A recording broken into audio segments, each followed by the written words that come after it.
of the time, he's going to show you a fastball. It's got some analytics to it. It's got a high spin rate, which means that it kind of stays on plane a little bit longer, so it plays better than what the numbers show. Off the end of the bat, first two plays of this one, and they're quickly two away. As Gleyber Torres will come up to the plate, and those were the numbers for him against the Orioles last year. 13 home runs against the O's, 20 driven in. OPS of 15-12, video game-like numbers. It's not hitting quite as well this season for the Yankees, hitting at .231. Takes inside, 1 ball, no strikes.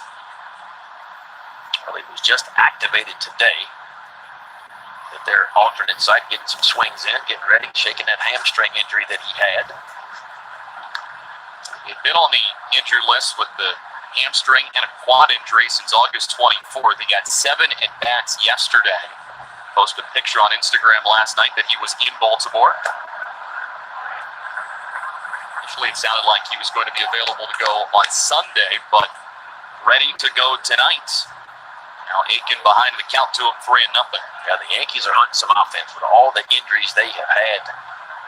Gleyber Torres is much needed in that lineup. And he earns a 4-pitch walk from Keegan Aiken. Yankees, we listed it off last night, but in terms of pieces that they are missing, they don't have Aaron Judge. He's dealing with a right calf strain. Giancarlo Stanton, left hamstring issue. Gio Urshela was placed on the injured list yesterday for New York with a right elbow bone spur. He was trying to play through it, but eventually was not able to. Frazier takes low, and that's 5 straight out of the zone from Aiken.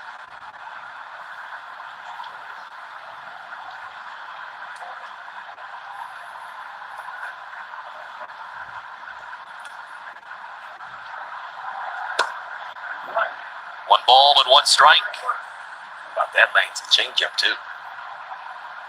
Pitching behind him to count, thinking you get the fastball. After you mentioned it, 5 straight balls, he lands a changeup to even the count.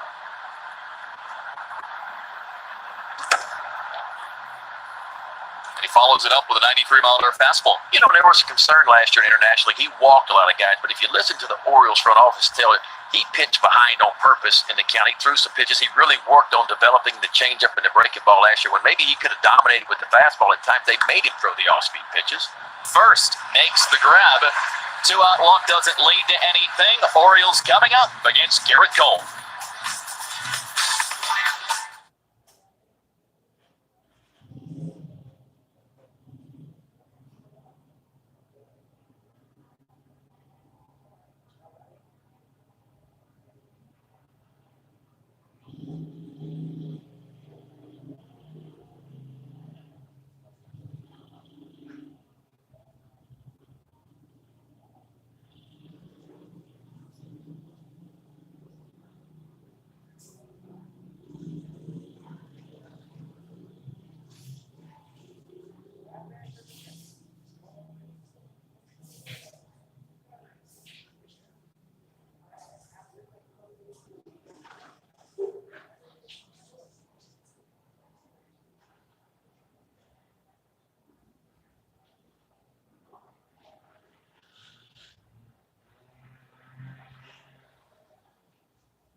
Bottom half of the first inning at Camden Yards. Orioles coming up to bat. Here's the Southwest starting lineup. Big Heart and Low Fares. Book now at southwest.com.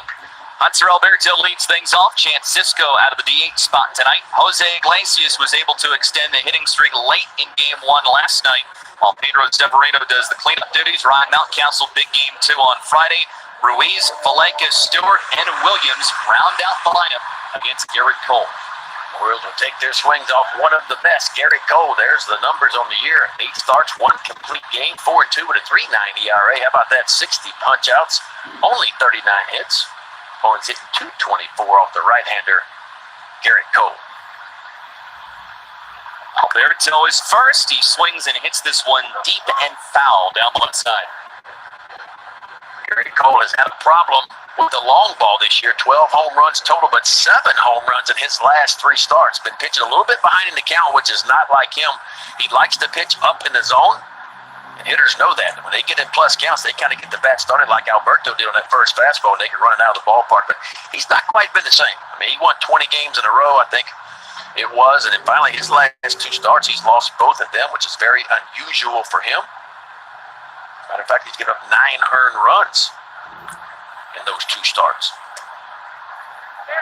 He was talking about it yesterday with the media.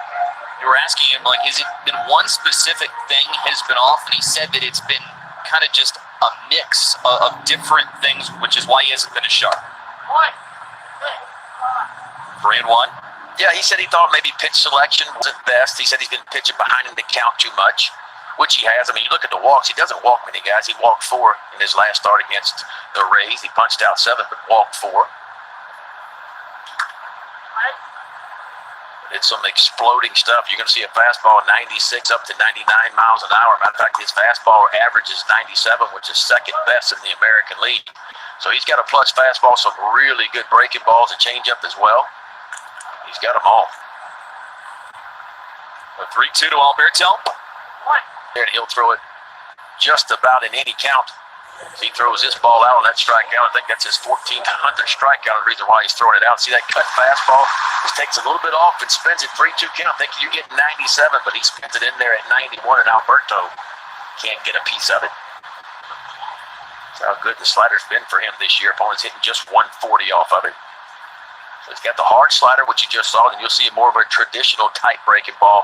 Going to be in the mid-70s. One other thing to pay attention to tonight, Kyle Higashioka is doing the catching for Garrett Cole. He's typically been with Gary Sanchez.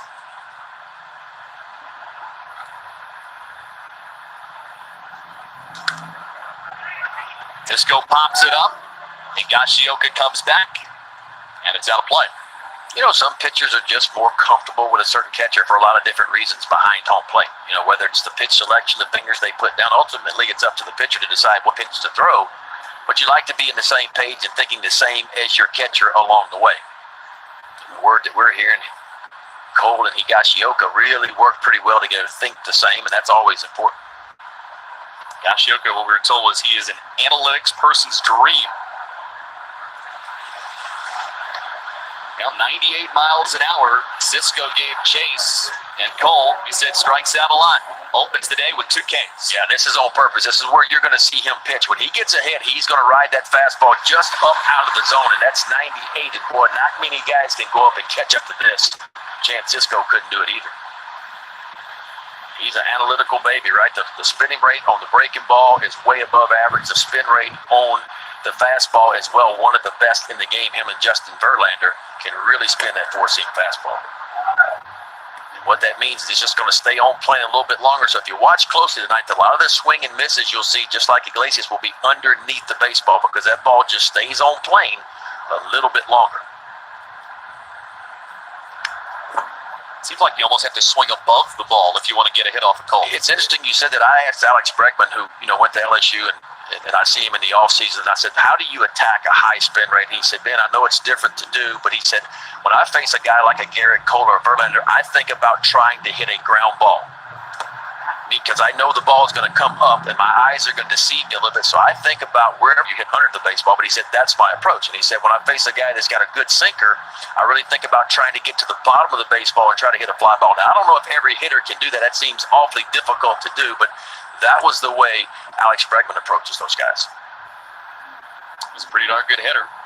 Yeah, it's worked for him so far. Here's the 1-2. Iglesias, he has been one of the best hitters in the big leagues this year. His .398 batting average, the highest among hitters in the big leagues with at least 80 ABs. Yeah, and he's got those hits when it's mattered, too. That's what I love about it. I looked right, .462 batting average with runners in scoring position, third best in all of Major League Baseball. So he's been good when it's mattered the most, and so has that guy right there. Pedro Severino has been really good this year as well.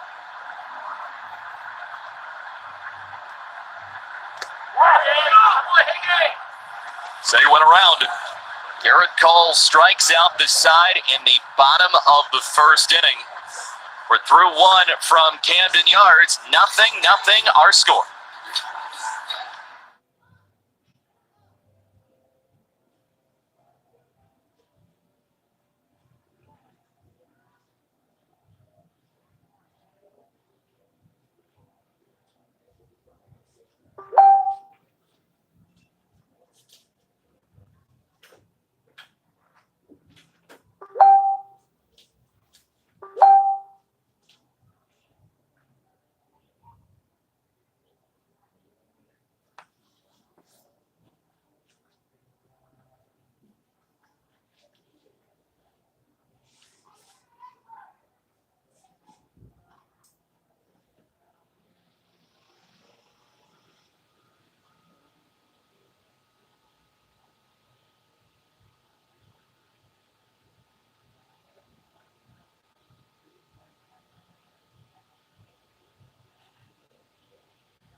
Back at Camden Yards, and the Orioles were hit with tough injury news today. Anthony Santander suffered an oblique injury yesterday, and manager Brandon Hyde delivered the news before today's game. Tony's a huge loss for us, and for me, just really all the positive things I said about him toward the end of the year last year.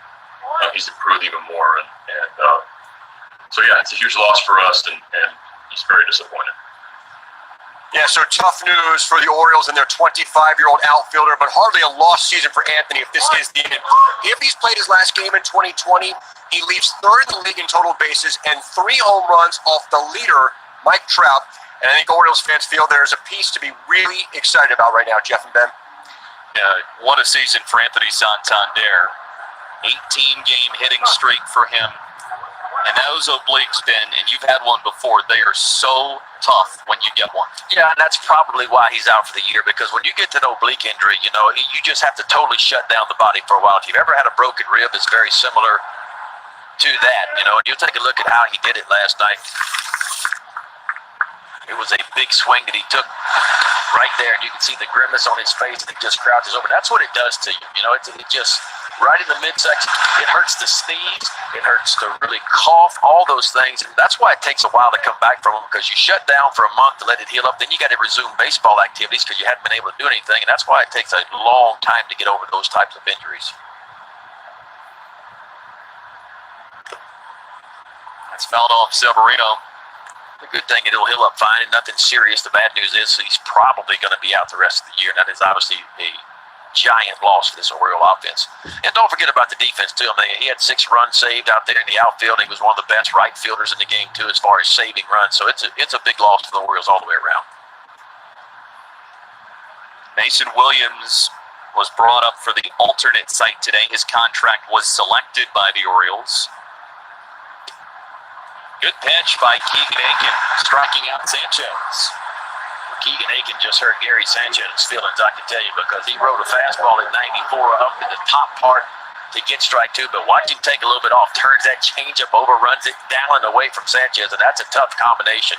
94 up, and then 83 down and running away.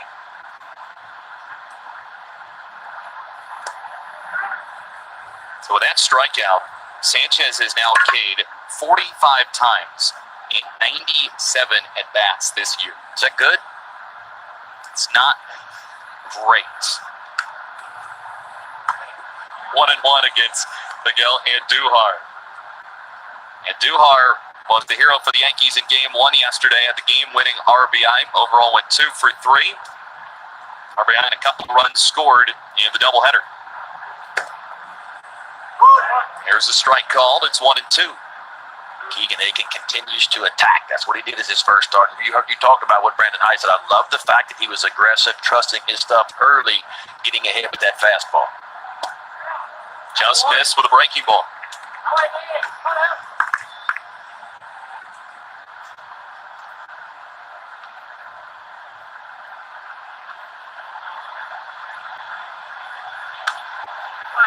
Duhar fouls it away. That seemed like something that Aiken was really focusing on in spring training 1. And you saw a couple of the outings that he had. One outing, maybe the changeup was good and the breaking ball wasn't there. Next outing, breaking ball was there. Maybe the changeup wasn't. But you've started to see him as he's come up begin to put everything together. Left side, Ruiz makes the play first. Maryland Lottery's contestants of the game today, Joseph Duguay from Hagerstown and Renee Parker from Baltimore, have won $500 for being selected and will win $500 more for every Orioles home run hit tonight. Play any fast play game at any Maryland Lottery retailer for a chance to win up to $100,000 or more.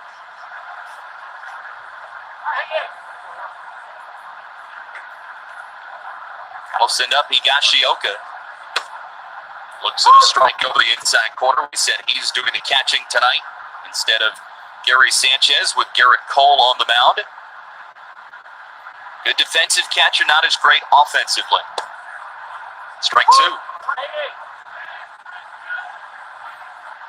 Fastball in, strike 1, breaking ball, strike 2.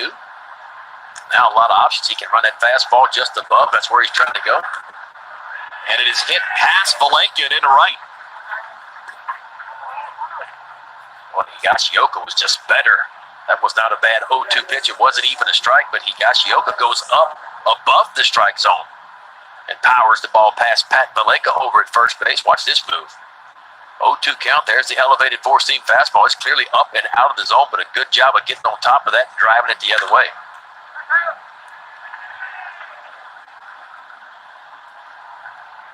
First hit that the Yankees have gotten against Aiken.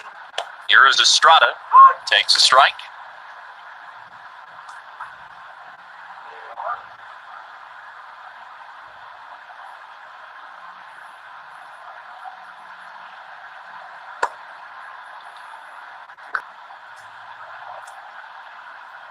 Estrada is another hitter who will strike out quite a bit. 13 strikeouts in 32 at-bats. He's that one ball, 2 strikes. And a balk was called against Keegan Aiken. Yeah, I'm not sure he ever came set. You know, when you come set in that set position, you got to be there for a count. It's almost like Keegan Aiken just kind of barely came set, bounced, and took off. I don't know. He was set long enough. I'm not sure what the call was. Well, doesn't matter. Strikes him out anyways. 2 strikeouts for Keegan Aiken in the inning. Middle of the second at Camden Yards.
TJ Stewart.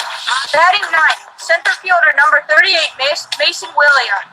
And pitching for the Orioles, number 45, Keegan Aiken. That was a tremendous job by Garrett, and I think you and I should be concerned. He might be coming for our jobs. That was well done. That was extremely well done. Garrett, he was diagnosed with osteosarcoma in his right arm in November of 2019 at age 12. He's had 6 surgeries, just completed 9 months of chemo last week. Garrett, great job.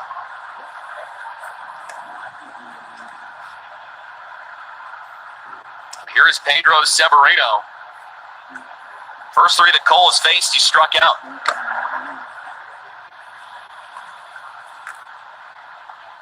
Garrett Cole might not have had his good stuff his last 2 times out, but so far tonight, he has been dominant. Fastball, 97, 98, breaking balls down where he wants it. Yeah, boy. Strike 3. That's 4 in a row. Boy, the spin looks like a fastball coming. You can see he got Shioka down in the dirt, meaning he wants that breaking ball down. That's exactly where it's delivered, right at the bottom of the strike zone. Garrett Cole has gone to work so far in this ball game. 4 batters faced, 4 strikeouts. Here comes Mountcastle.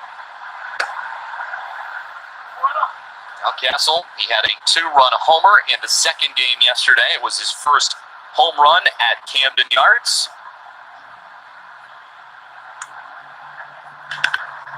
It's this one on the ground. Torres makes the play at first.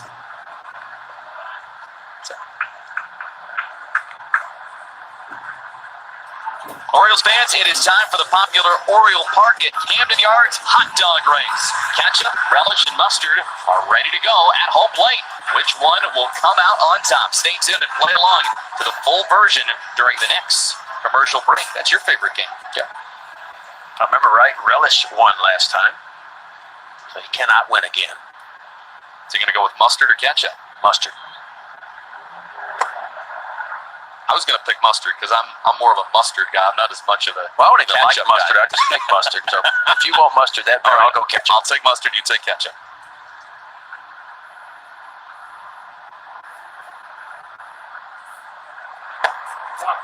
Cole misses inside on a breaking ball. It's 2-0 against Rio Ruiz.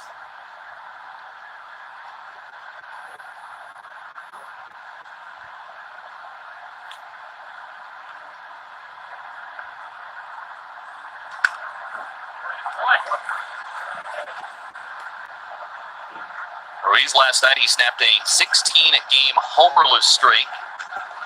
Picked up his 7th home run and has put together good numbers this season against the Yankees. Orioles in New York have played a total of 4 games. Yankees have won 3, Orioles have won 1. In and out of the mitt of Higashioka, 2-2. The Orioles last night snapping a 19-game losing streak to the Yanks with a win in Game 2, 6-3. Yeah, big win. Had many chances to win Game 1. Could have easily won both the games yesterday. Strike 3 call. So he goes backdoor against Ruiz. Cole has got 5 strikeouts for the first 2 innings.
Orioles' biggest fans. Today we honor Orange Level member Alfonso Hawkins from Huntingtown. Alfonso's been a Birdland member since 1989. That was a good year for you, Ben McDonald. His favorite Birdland memory was when Cal Ripken broke the consecutive games played record 25 years ago on September 6, 1995. Learn more about Birdland memberships by visiting Orioles.com/membership. 25th anniversary of 2131, and we will be talking to Cal tomorrow. How about that? Can't believe it's been 25 years. Keegan Aiken continues to go to work. If you're Aiken, you just got to keep matching hanging zeros. And we talked about Cole. He's getting up some home runs this year, and that's kind of how you beat a Cole. Not likely to string together a bunch of hits off him in a row, but what you can do is get a base hit, maybe an error, then to hit the long ball. The Orioles put up some pretty good numbers against Garrett Cole. They faced him earlier in the year. They got him for 3 runs and 6 2/3. Did hit a home run on him. Dwight Smith Jr. got him for a 2-run home run. Jose Iglesias went 1 for 3 with a double and drove in a run. But you got to stay in striking distance, and that's what Keegan Aiken needs to do. Only 1 hit, 2 base runners allowed, 1 trip through the order. 1-1 against Aaron Hicks.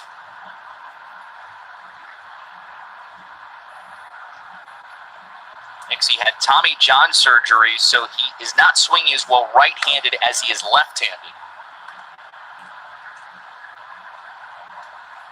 Most of his power coming from when he swings left-handed. But because of the long delay, because of COVID-19, it meant that he was able to start the season on time with the Yankees. A lot of guys like that. Caught a break as far as that goes. DJ Stewart was one of them.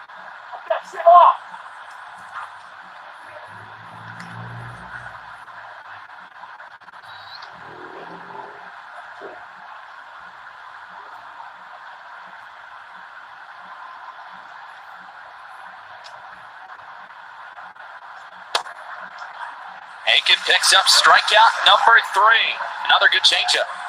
Well, the youngster's got the all-speed pitches are going with that plus fastball of his. Watch this. Severino wants on the outside corner. That changeup delivered perfectly. I mean, you can't do it any better than that right there. Just perfectly placed on the outside part. Brings up Luke Voigt, who flied out to right his first time up. Time is granted. Yankees, what they've done tonight is they have stacked their lineup with as many right-handed hitters as they possibly can. They only have 1 lefty. It was Tyler Wade who led off the inning. The Yankees don't do very well against left-handed pitching. Well, especially when they're mixing Judge and Stanton, right? I mean, you take those 2 big boppers out, right-handed swingers against left-handers, and yeah, they have been well below average against lefties this year. Matter of fact, they're .212 batting average, ranks 27th in the major leagues versus left-handed pitching. Don't have a whole lot of home runs against left-handed pitching, but the no Stanton and no Judge has a lot to do with that. Swing and a miss. Aiken has struck out 3 of the last 4 that he has faced. Scoreless, middle of the 3rd.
appearances this year, second in batting average, 4.8 runs per game. They're seventh in homers, fifth in on-base percentage, and 126 extra base hits. But things are going to get a little bit tougher with Anthony Santander likely lost for the rest of the season. No doubt about that. But nobody thought the Orioles would put the numbers up that they have. You figure you were losing Trey Mancini, a big bulk of your offense, and a lot of guys have rose to the occasion. Some guys got some opportunities, like the guy you're looking at right now, Pat Valleca, and he has not disappointed. So we'll see who kind of picks it up and runs with it now that Santander is out. But that Oriole offense has been good. I mean, you compare it, it's fifth best, as you mentioned, the American League in runs per game. And if you go back to last year, they were 11th best, average 4.5 runs per game. So it's a much improved offense from last year. Valleca swings and misses. Got a first pitch from his former college teammate.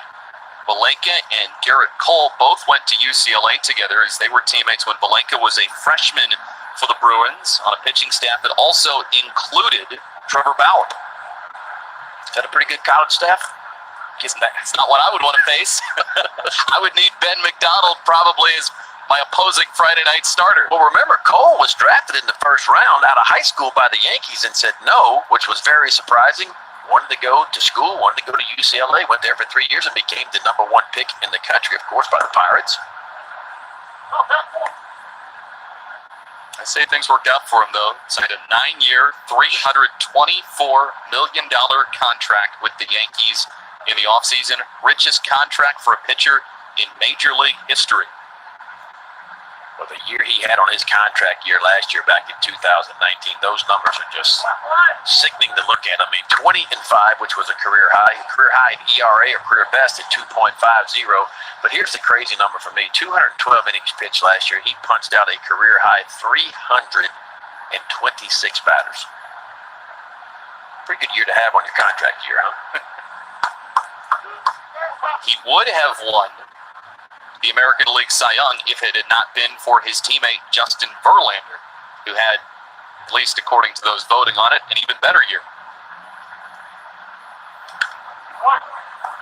Blake will see now a 7th pitch from Cole. That one touching 100 miles an hour.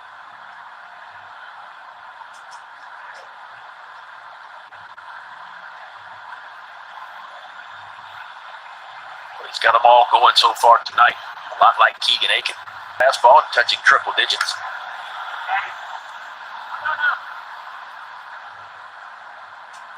Well, Valleca, he is known for being hard-nosed when he gets to 2 strikes. So far, this is as long of an at-bat as we have seen against Garrett Cole. Ryan Mountcastle's the only Oriole hitter so far to even put a ball in play. Got it kind of off the end of the bat over to Gleyber Torres for a ground ball out. But past that, it's been 6 batters up and 5 punch-outs for Garrett Cole. Well, in the battle of the Bruins, round 1 goes to Cole. I don't care who's standing in the box. This is tough. You can cut fastballs, and then look where Higashioka is around the outside part. There's that 4-seam fastball. Has that perfect backwards rotation, which gives it the extra life at the end. You can almost see it in your screen. It just has that extra hop on it right at the last second. That looks like a Garrett Cole out distribution right there. 6 strikeouts. DJ Stewart, he has shown so far he will either strike out or walk. 3 walks yesterday for DJ. And here is one of the more bizarre stats you will ever see. He is 0 for 16 at the plate, but his on-base percentage is .385.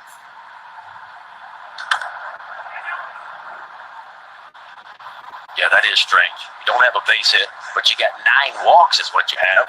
1 hit by pitch, and he's punched out 10 times. So on-base percentage is great, right? Really above average is good. But you don't have a base hit yet. It's with the overshift against him. It's on top of that fastball. And that's kind of right there, for me, DJ Stewart in a nutshell. he has some really good swings. Like that was a good swing at a 98-mile-an-hour fastball, but he's just missing it, just not quite finding the barrel. He's either right on top of it or right underneath it like he was on that one. Because you know he's a strong kid and he can really turn him around, but he's got to find a way to consistently find the barrel. Maybe that might have been the pitch that he had to hit right there, 2-ball, 1-strike count. That's what you got to do off Cole. You have to almost guess because you can't cover all the pitches he has. But when you get in that fastball count and he throws a fastball like he did in that situation, you got to be ready to hit it. Stewart was. He just missed it. He skips that one in. He could go back to that first inning. He kind of established right out of the gate that he's going to pitch backwards a little bit more. And one of the things that Cole mentioned, why have his last couple of outings not been so good? Maybe he's been a little more predictable than he would prefer to be. I think he's got himself in some plus counts just looking at his box scores. What I mean by that, he's falling behind a little bit too often. And you can also get in a rut sometimes too, even when you get ahead, because Cole likes to get strike one, strike two, and he likes to get to the upper part of the strike zone. So a lot of hitters like Renato Nunez, we had him in an interview the other day when he went up and got a 1-ball, 2-strike fastball, and he said, well, I thought he was going to throw me something up high, and I was willing to strike out if he threw me a breaking ball, but he said, I guessed fastball up in that situation, and I got it, and I hit it. And I think a lot of guys off Garrett Cole say, you know what, I can't cover everything he does. If he throws me that great breaking ball, I'm going to strike out anyway, but I tell you what I'm going to do, even in a 2-strike count, I'm going to look for something up, and if he throws it, I'm going to have a good swing at it, and probably that's how he'd get up some of his home runs as well. 3-2. It ends with a Cole strikeout. Belenky and Stewart have worked him, but Cole back-to-back punch-outs to start the bottom of the third. So it's impressive. 3-ball, 2-strike count. You think you get 98 again, and watch that late action. Starts it in the zone. And as a hitter, man, you got to get your foot down. You got to commit. When a guy's throwing triple digits, you got to kind of cheat a little bit and get it started if you're going to catch up to the fastball. When he spins it like that, there's no chance of stopping.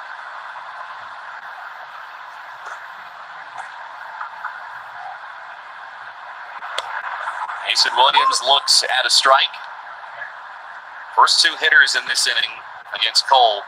Cole had to throw 16 pitches. So you at least like the fact that the bottom of your order is working Cole a little bit.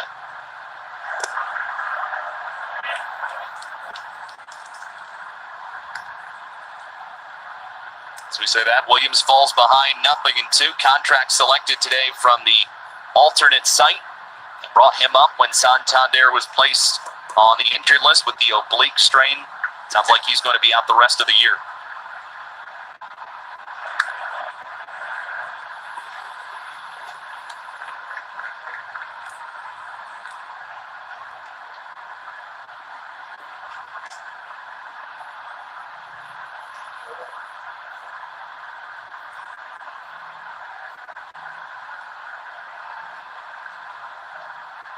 Here's the 0-2 from Cole to Williams. Williams just gets a piece of that slider. A few sliders that Cole has thrown that the hitter has made contact on. Well, it's just not made any mistakes yet. Not only is the stuff plus, but where he's throwing them, so he gets ahead in the count. He doesn't throw a strike. He's getting it just down below the zone with the slider, getting the fastball up out of the zone. Well, it's the second inning where Cole strikes out this side. He has K'd 8 of the first 9 he has faced.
first pitch is by Andrew Lohman, a 7-year-old Orioles fan from Baltimore. Andrew was diagnosed with leukemia in January and is currently being treated at Johns Hopkins Children's Hospital.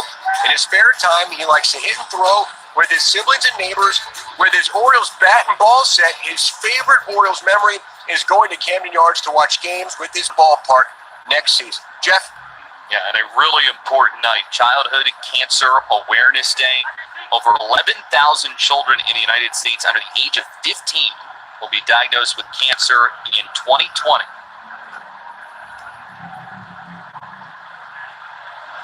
Childhood cancer as well, it remains the leading cause of death by disease among children in the United States. And great to see once again, Major League Baseball, partnership with all its clubs, the Orioles, the Yankees tonight, doing their part to raise awareness for something that we are all trying to strike out.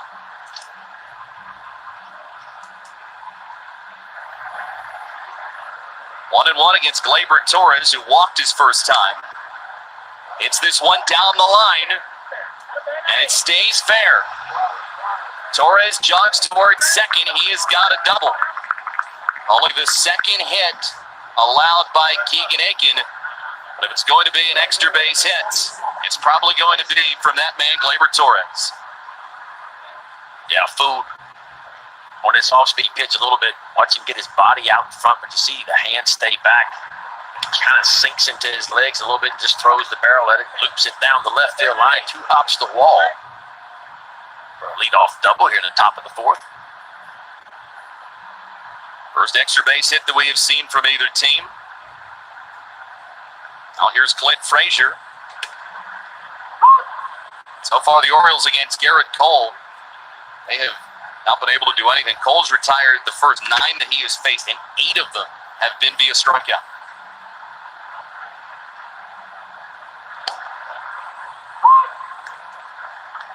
Keegan Aiken has found a way so far to match Garrett Cole pitch for pitch. His outs have been distributed a little bit differently than Garrett Cole's, but done well so far in his second big league start. Boy, that's been the difference maker right there, that changeup. I mean, it is spot on the outside part of the plate as he picks up his 5th strikeout of the night. So using the fastball to get ahead, occasional breaking ball, but that pitch right there, that changeup, he turns it over, runs it to the outside part. I love the target. Pedro Severino's giving it right on the outside part is where he straddled. Exactly where Keegan Aiken delivers it for the first out.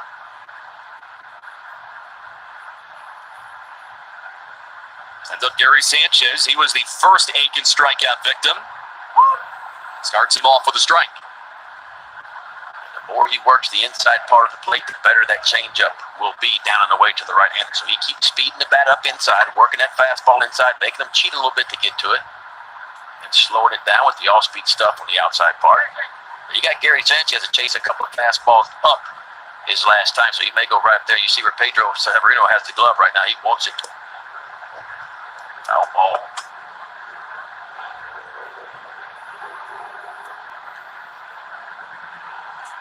Starts this breaking ball up and has it go right down to the bottom. I think got Pedro Severino on the big toe.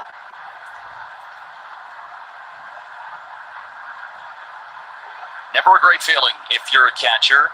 Some of them wear those flaps, which will stretch across the shoes as a way to cover that up, but sometimes it still gets you. Yeah, he's got the flaps down there. Sanchez has probably experienced that once or twice.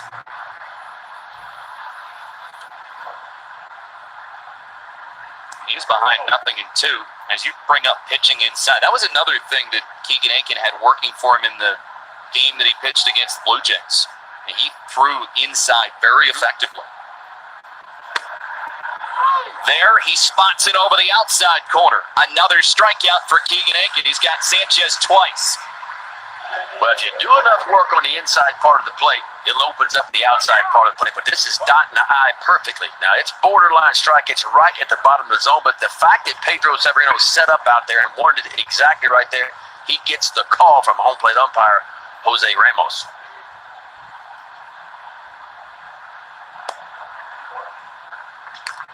Tim Cousins, who works with the catchers for the Orioles, he's talked about how it's the most important thing that they are working on. pitch framing and presentation.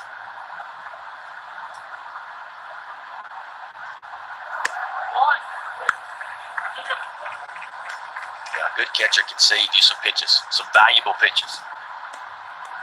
But for me, I want to see the target. You know, that's what kind of with some catchers, they show you the target and they drop the glove, and as the pitch comes to home plate, then they pick it back up.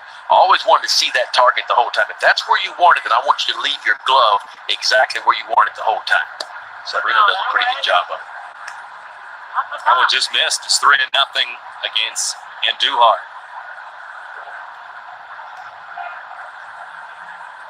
Torres is at second after the leadoff double.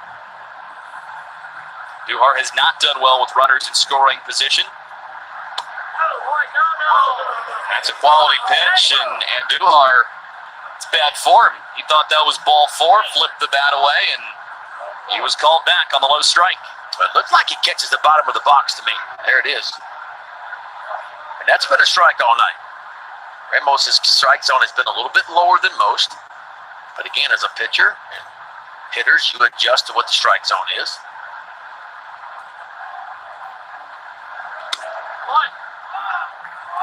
Aiken hands out a look.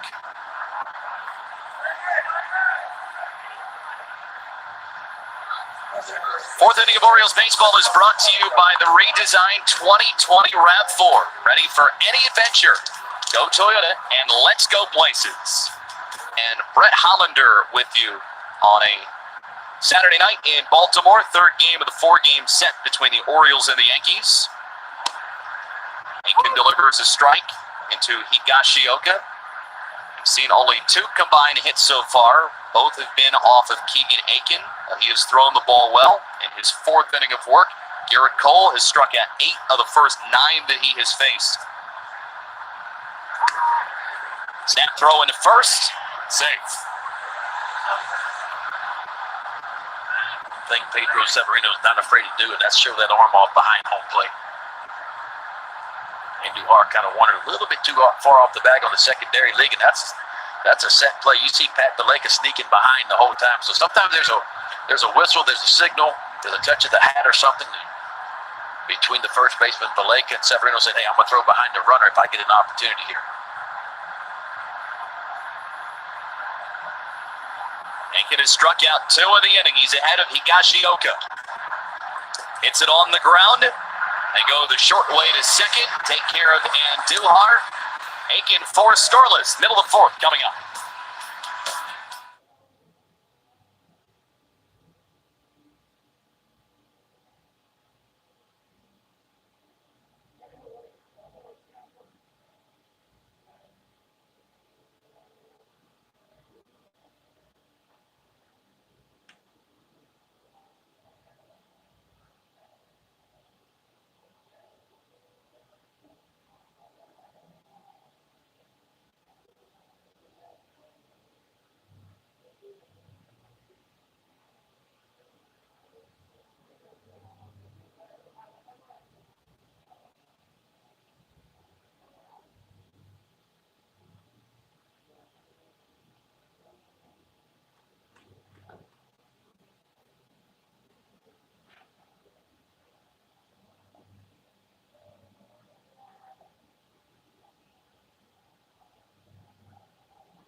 Here it is, Garrett Cole. The ability to spin the baseball with extra speed, 90.5 miles an hour, Major League average 84, but look at the spin rate too. And how about this 4-seam fastball? Major League average 2,300 RPMs. He spins it at 25.65 at almost 98 miles an hour. Here's another slider, 90.5 spin rate again, 24.36. His average 26.77. Xfinity is your home for the return of live sports. And a total of 8 strikeouts so far from Garrett Cole, something that he has done on 46 pitches. 10 strikeouts is the season high for Cole. He's accomplished that twice, both times against Tampa Bay. Even managed to strike out Hanser Alberto, who is very difficult to strike out.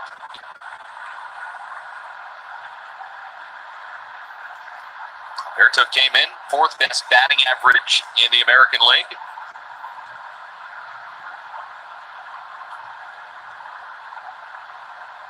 Second in the American League with 46 hits.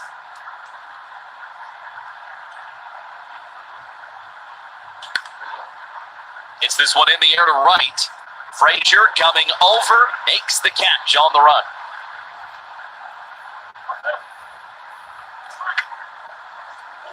Today, the Orioles joined Major League Baseball to recognize Childhood Cancer Awareness Day. As part of the celebration, Starlight is donating 100 kid-friendly hospital gowns to the University of Maryland Children's Hospital. Additionally, Orioles players participated in virtual meet and greets with pediatric cancer patients at Johns Hopkins Children's Hospital. Learn more about the Orioles' involvement by visiting Orioles.com/BirdlandInsider.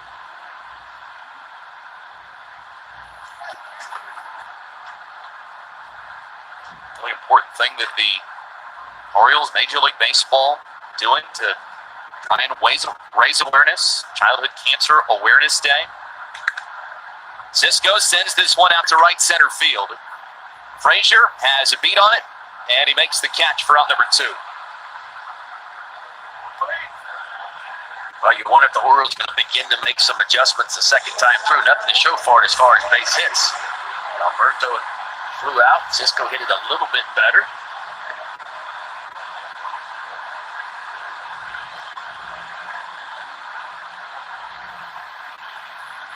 Now here's Jose Iglesias. Also a strikeout victim in the first inning against Garrett Cole.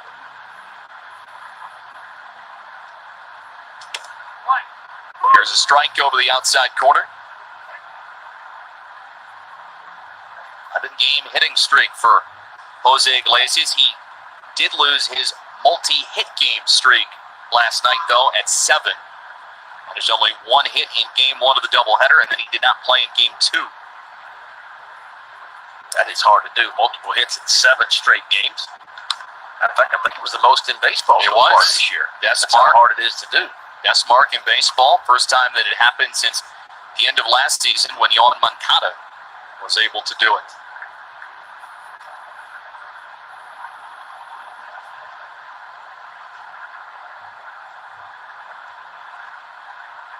Iglesias down to Cole, 0-2.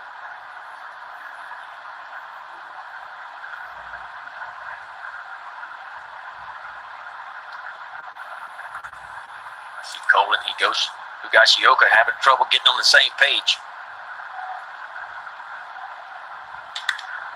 There's a swing, hits it out to left center field. This rolls on the warning track. Iglesias digging for second base. He pauses there. Torres sends it to third, but for Jose Iglesias, there is double number 13 on the season. Well, we told you he is not afraid to hit with 2 strikes. Came in hitting .375 in 2 strike counts, and he gets an elevated fastball on an 0-2 count, and he goes up and shows you something at 97. Talk about quick hands, and he just barrels this ball up to left center field and running a little bit better right here. Thinking about going 3, and puts on the brakes real quick to get back. See, Garrett Cole was upset. Said he wanted that ball a little bit higher up than what it was. .375 batting average with 2 strikes. And now Severino, one of the Orioles' best hitters with runners in scoring position. We'll see if he can have a little bit better success in his second time up against Cole. Well, for the Orioles, it's been lately all about hitting with runners in scoring position. They lost game 1 yesterday, 1 for 12 with runners in scoring position, 3 for 9 in game 2, and that was the difference. Not always how many hits you get, it's when you get those hits.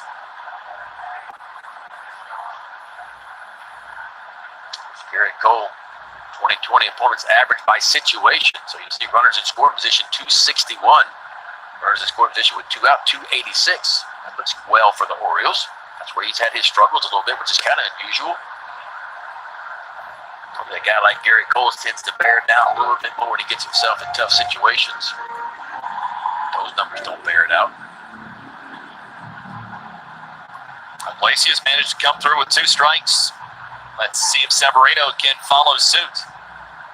Scoreless game, bottom of the 4th. First time that the Orioles have had a man on base against Cole. That one is way high.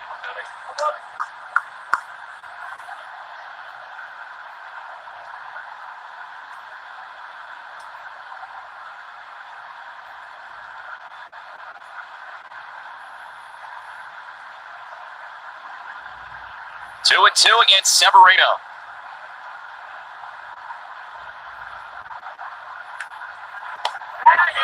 Did he go? Yes. Cole with a strikeout, and Iglesias' 2-out double goes by the boards.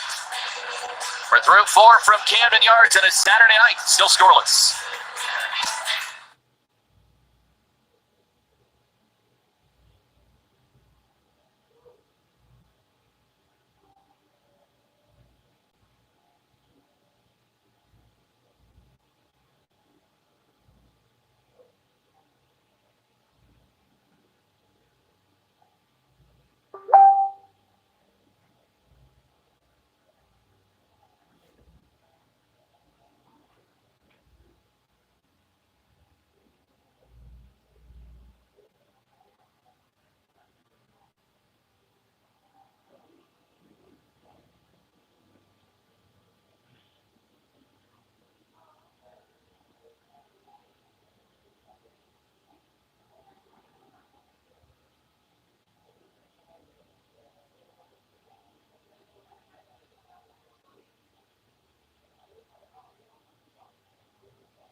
Your T-Mobile ticket to the game.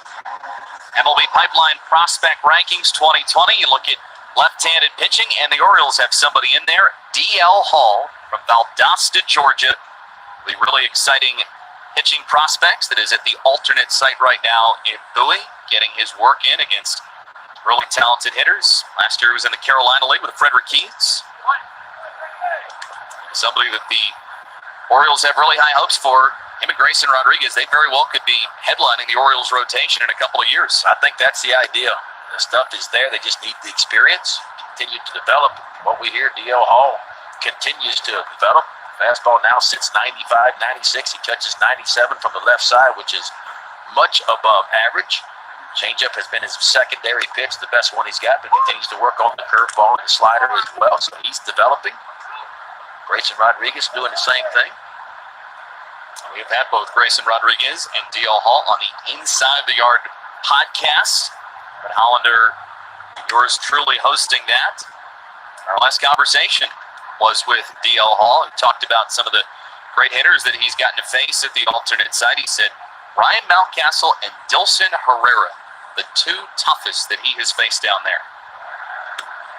Another strikeout for Keegan Aiken. Well, Cole is racking him up, and Aiken is too. Speaking of tough, pretty tough for the Yankees to get a hold of this pitch right here. The breaking ball and the changeup, the off-speed pitches, enough work with the fastball inside and then taking a little bit off, and no chance at all. Tyro Estrada is way out in front of that breaking ball.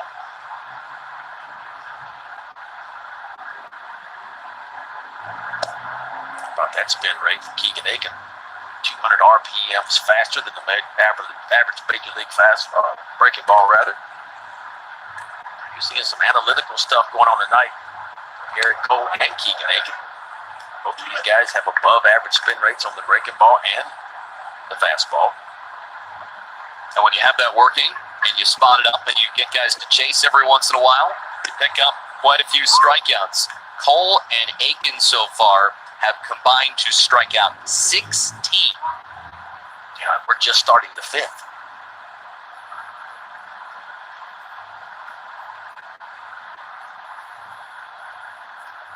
Only 3 combined hits in the game.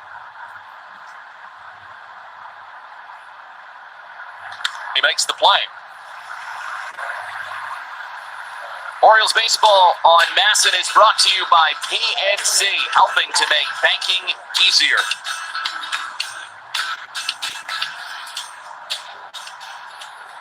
Man, as a fan, I love to see the ball fly out of the ballpark and run score, but every now and then it's fun to see what good old pitchers do. We've seen one tonight so far.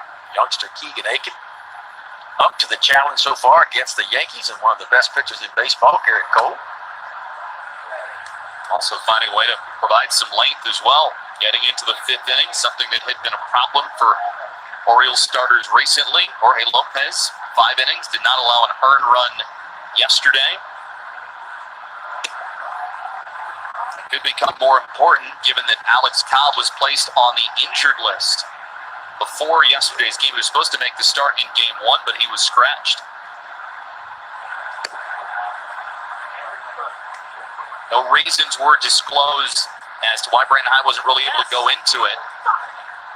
But when you have Keegan Aiken making his 2nd start and Lopez making his 2nd start, and they're both able to give you some quality innings, you will certainly take it.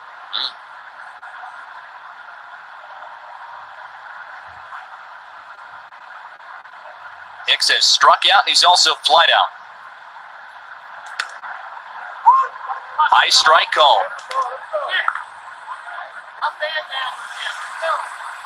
I love this strike zone. Of course, I'm an ex-pitcher now, but I like this strike zone. If it's in the box tonight, it's getting called. If it touches the box, it's a strike. Aaron Boone, the skipper for the Yankees, he's not happy about that call. Aiken with pitch number 77. And it's in the dirt for ball 4. I think some of the frustration probably for Boone, and as we saw on the box, it was in there, but probably for somebody like him, and I imagine maybe for Brandon Hyde, it's the same thing. It's one thing if you're going to call the lower strike. It's one thing if you're going to call the high strike. But if you're calling both, it's unusual. It's unusual, and it also can lead to some manager irritation. Sure. But think about what you're saying, right? So it's unusual to call the strike that really is a strike up and call the strike that really is a strike down. That's what we're saying, but not many umpires do that. You're right. Most guys are either low ball umpires, and they'll give you the ball just at the bottom of the knees and not give you one right at the top of the zone, or vice versa.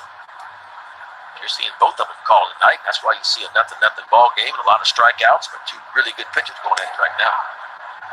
It's off the inside corner, 1-1 against Voigt.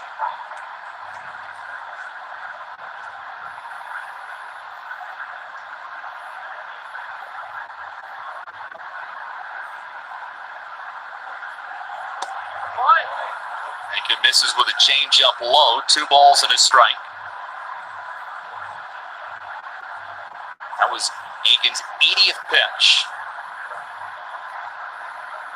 Pounding the strike zone just like he was in his first start against the Blue Jays. All of a sudden, after 2 quick outs, in the top of the 5th, get a walk to Hicks, and down 3-1 to Luke Voigt.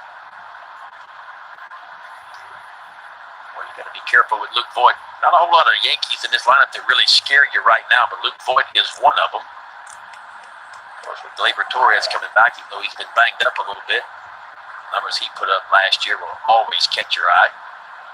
Other than that, when you miss him, Stanton, Judge, some of the others. Back-to-back walks with 2 outs, and that means that Torres will have an opportunity to bat here with 2 on and 2 out in the top of the 5th. Doug Brocail, the Orioles pitching coach, will jog out. The last outing that Aiken had, he threw 81 pitches. It was his first big league start. And he finds himself a little bit north of that with 2 outs in the inning. Orioles don't have anybody warming up in their bullpen just yet.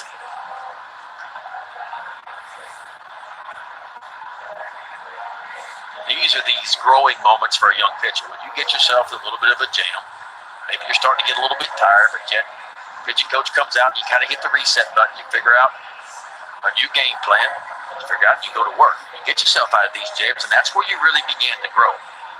Remember Johnny Oates, one of my first years in 91, 92, he kept taking me out in the 5th inning or 6th inning when I'd get into a little bit of trouble, and he said in the newspaper one day, well, McDonald's got to learn how to get out of those innings. And so I went in and I said, Skipper, I got to know. I said, if you don't leave me in these situations, how am I ever going to grow from it? You know, and he looked at me, he goes, that's a good point. And so he started to trust me a little bit more. And when I get myself in these situations, I began to work out of me. He got confidence in me, and I got confidence in myself, and I began to grow a little bit more as a pitcher. So I think it's these moments here when you find yourself in a bind that you find a way to navigate through it. Torres hits this one out to right. Stewart makes the catch going on the warning track. Well, he issues back-to-back walks with 2 outs, but we're still scoreless.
Well, it's the 100th anniversary of the Negro Leagues. Wilbur Bullitt, Joe Rogan, pitcher, outfielder, Hall of Fame class of 1998, 17 years in the Negro Leagues, all with the great Kansas City Monarchs. His powerful right arm is what earned him the nickname Bullet. He's held as one of the Negro League's best hitters, dangerous two-way player, and is believed to have the most wins for any Negro National League pitcher in history. Yeah, I love what his son said down at the bottom, Wilbur Rogan Jr.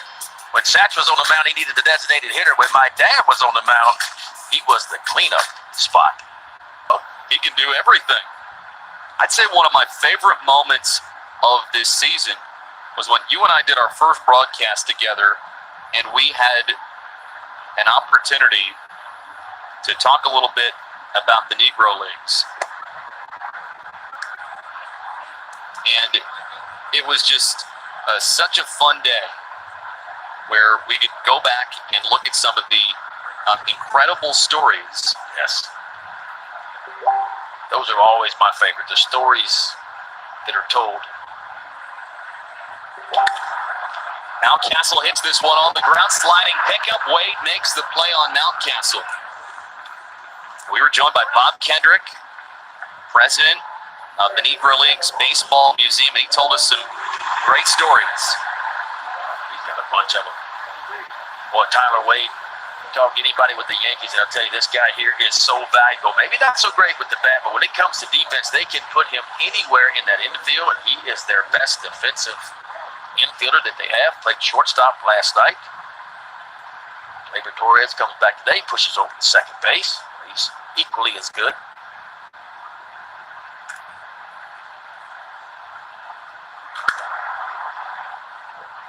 Could also play the outfield if you needed him to do that. something that they might have to have him do just because they are down a couple of their outfielders. Duhar playing in left, very inexperienced out there. Frazier is improved in right, and Hicks kind of leads everything in center. Here Cole continues to jump ahead. Misses low, 1 ball, 1 strike. Yeah, there have been no command issues for Garrett Cole so far in this start. 12 of 15, he's gotten ahead with strike 1, has not walked a batter.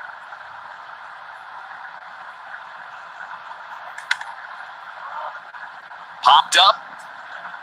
Estrada giving way to Torres. And they're 2 away. Orioles Baseball on Masson is brought to you by Southwest Airlines. Big heart and low fares. Book now at southwest.com.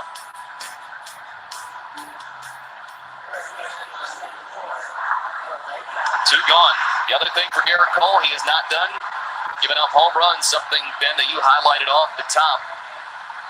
To the previous 2 starts, giving up 9 combined runs over 10 innings, and a lot of those problems related to the long ball. Faces his former college teammate for the second time in Balenka. Balenka made him work. Saw 8 pitches, but eventually struck out against Garrett Cole. Balenka, 10 for his last 21 at the plate. Puts this one in the air out towards left. And Duhar in, makes the catch. 8-pitch inning for Garrett Cole. Through 5 from Camden Yards. No score.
New original podcast hosted by Orioles broadcasters Brett Hollander and me. Fans can stay up to date on all things Orioles baseball with new episodes every Tuesday and Friday. In the latest episode, Chris Berman, the legendary ESPN broadcaster, joins us to talk about his favorite broadcasting memory, Cal Ripken's 21-31 game. Subscribe wherever you find podcasts or learn more at Orioles.com/podcast. That graphic seems to indicate that the offseason, it's meant for some sit-ups. I think you're looking good in that picture. You're very kind. Maybe I'm going to come down to the bayou with you and help you do some work around the house. Come on. It's hot enough we can all sweat together this time of the year. Dylan Tate, a really good outing a couple nights ago for the Orioles. Frazier shoots this one into right field. First hit for Frazier, only the 3rd one picked up by the Yankees.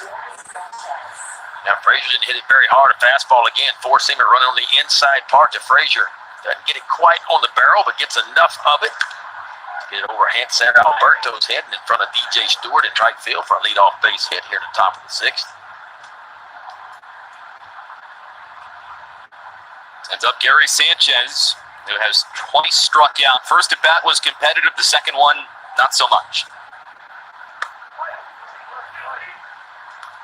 Again, they're starting off with a high fastball, pitch which As you pointed out, he has been apt to chase in this series.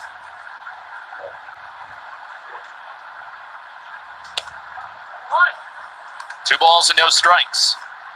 Gary Sanchez is one of 3 players in Major League Baseball history with at least 1,500 plate appearances to have over 30% of his hits leave the yard.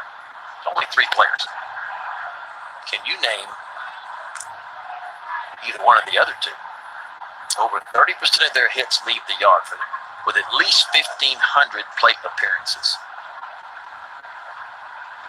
Tell you what, I'm going to think about this for a I'll second. give you a little while. We'll answer it in an hour or 2. It's not. Is it somebody that is a big name player, or is it someone a little more obscure? No, both of them are big name players. Okay. One a little bigger than the other. But the other one's still playing. I'll take one guess. All right. Giancarlo Stanton. You get 3 strikes. It's baseball. Swing and a miss. Now he's got the hat trick today. And it's the second time that Aiken has gotten him off the fastball. Yeah, 3 strikes and 3 punch outs so far. Just a fastball at 91 miles an hour right to the top of the zone. A little extra to it. Gets it right by Gary Sanchez. Looks like that's going to be it for Keegan Aiken. And what a performance it was for that young man. Second ever big league start. He pitches one heck of a game. 8 strikeouts for Aiken, leaves a runner at first in his scoreless game.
Aiken, his second ever big league start. He did not disappoint. He had them all going tonight. He started off with a changeup. He established it early, but he could ride that fastball in as well. Another changeup on the outside part of the plate. That's just a good old four-seamer. Another changeup. So he showed you a breaking ball, a changeup, and a really good riding fastball to get Sanchez for the 8th punch out of the night. 5 in the third, 3 hits. He's responsible for the 1 runner at first base, 4 walks, and 8 strikeouts. That's your Jiffy Lube pitching change. Quick pitching change.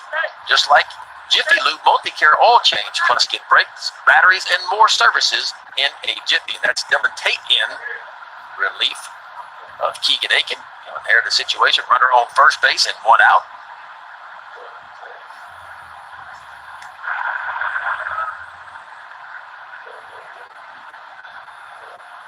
Tate appeared in the first game yesterday against the Yankees. Worked a scoreless inning, picked up 1 strikeout, needed only 13 pitches to get through it.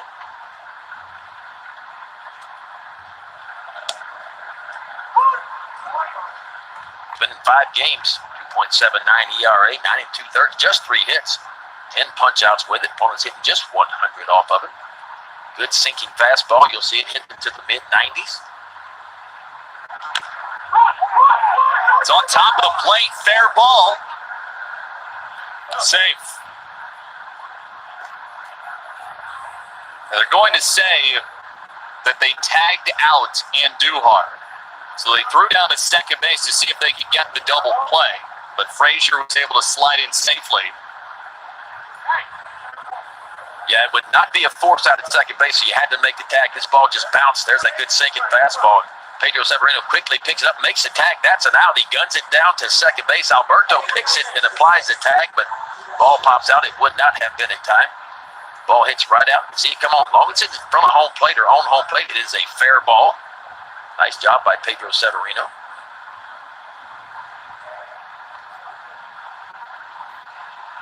Sets up Higashioka. Singled earlier. Tate with a good pitch, but rolled a little bit low.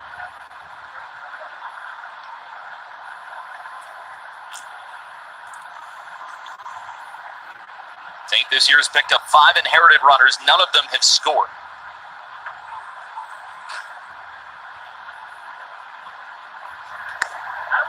Pitch misses inside. 2 balls and no strikes.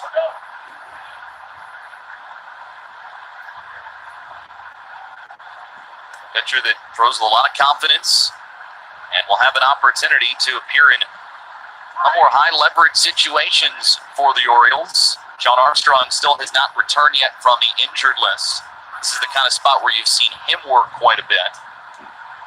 They'll bring on Dylan Tate. It's nothing game. Yankees last inning had runners at first and second. Torres flied out.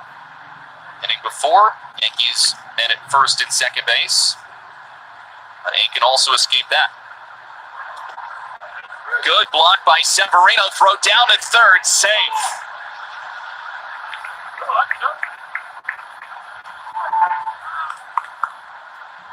So Frazier took off on the pitch in the dirt, and Severino's throw was not in time. Well, you don't have to be fast to be a good base runner. Frazier's sitting at second base. He read this out of Dylan Tate's hand. He knew that it was going to bounce. He quickly took off and took a chance. Gets into third base with 2 outs. Really good read by him at second base. And the Orioles want to have umpires take a look at this one.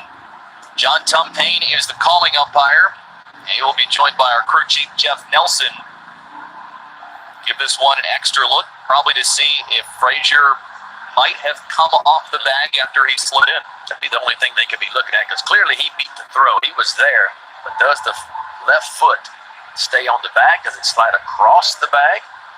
There's a tag being applied. Let's see if that left foot, the left foot's coming off right there. Looks like a little bit of a gap. That's a great look at it right there.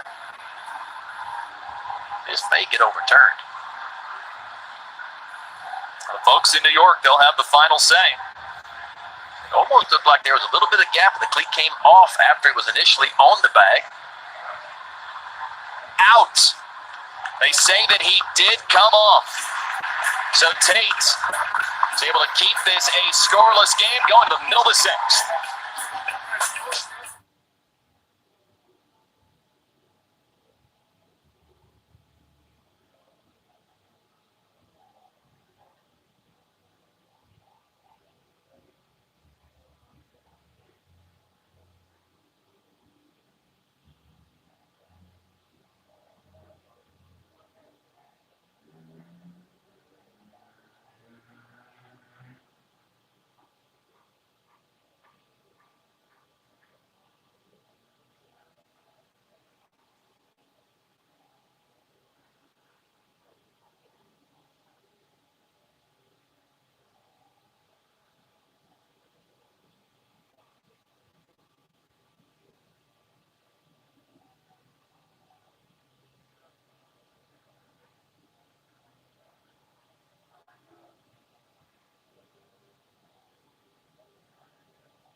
And earlier this week, David Hess met with pediatric patients at Johns Hopkins Children's Hospital for a special virtual meet and greet.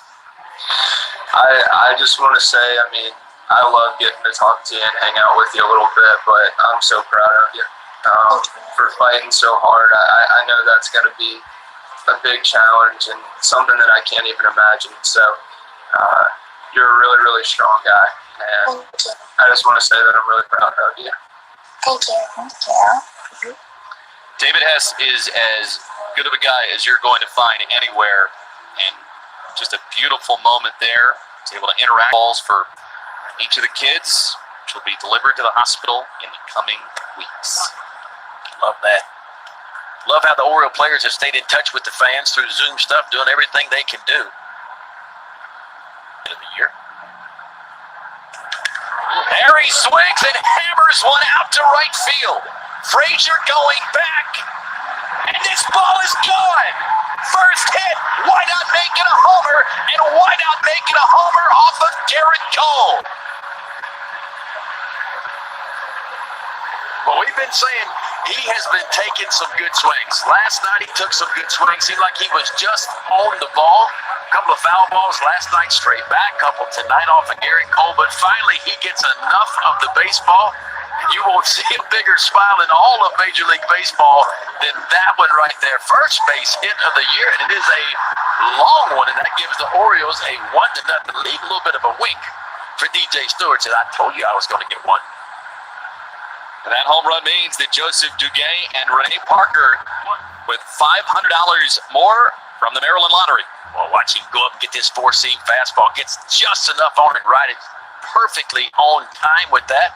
Didn't know if it had enough when it left the bat, but it had plenty as it lands on the flag court. Stewart had not had a hit in his first 17 at-bats. There's that smile.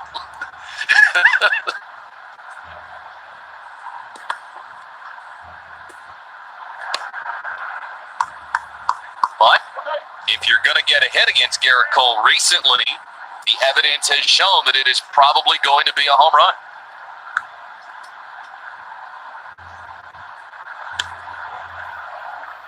Garrett Cole, last outing that he pitched, he gave up 2 home runs.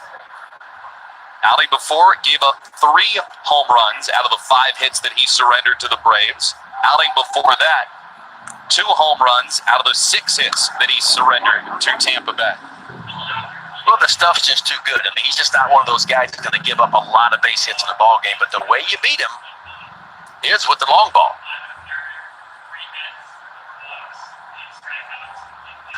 I mean, Justin Verlander's the same way. If you look at Verlander's numbers over there, he gives up a good many home runs, but you don't normally group a lot of hits together off of him.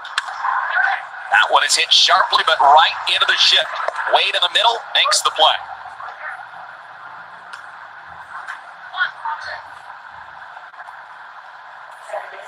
The Orioles have made some adjustments. We talked about the first 3 innings. Cole punches out 8, right? 8 of the 9 outs were strikeouts. Then you look at the 4th inning, only 1 strikeout, no strikeouts in the 5th, no strikeouts in the 6th so far as well. It's almost like, I don't think the stuff is any different. The velocity's still the same. But the Orioles are starting to make a few adjustments at the plate. Now it's hit sharply and foul. And on that pitch that he missed against Stewart, it very might have, just been as simple as bad pitch location. Mm-hmm. Yeah, I mean, he likes to be up right towards the top of the strike zone, and that ball was more middle of the plate, and it wasn't quite elevated enough where Garrett Cole likes it. You're only talking about 4 or 5 inches, but again, that's a lot to a hitter.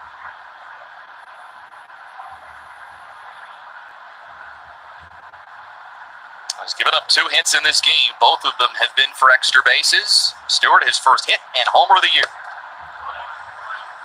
Alberto lays off of it.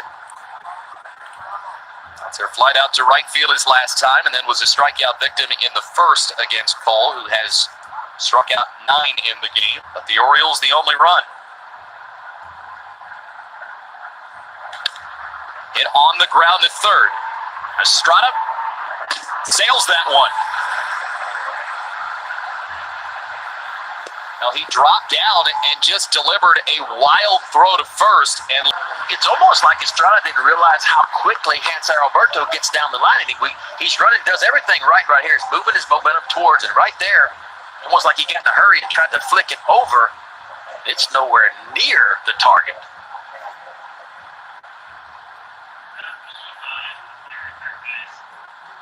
Now an error against Estrada. One out base runner now for Francisco.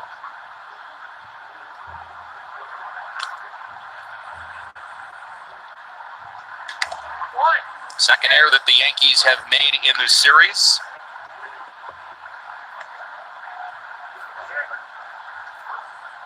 Creates an opportunity for Cisco.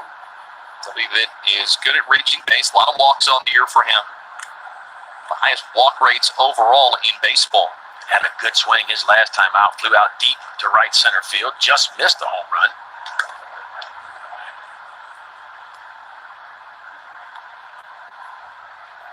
Didn't get a hit or walk. Would set the table for Iglesias, but has the other extra base hit. Double that came back in the fourth inning. Yeah, Iglesias got cold first time these two teams met. A double. I'll double tonight as well.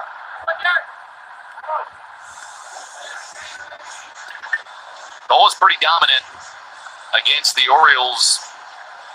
He faced them through the first 6 innings, and then he had all his problems in the 7th. Ended up giving up a home run in that one to Dwight Smith Jr. Just a couple of hits, and that's what forced him out of the ballgame.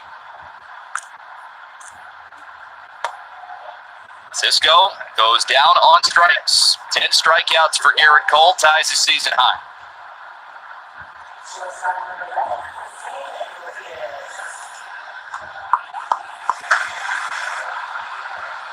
That's a nasty slider. Watch the action. Starts it in the zone and almost gets the back foot of Francisco.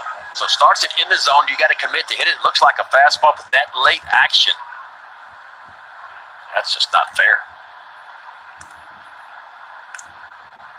Here's Iglesias. Now Spall is outside, 1-0.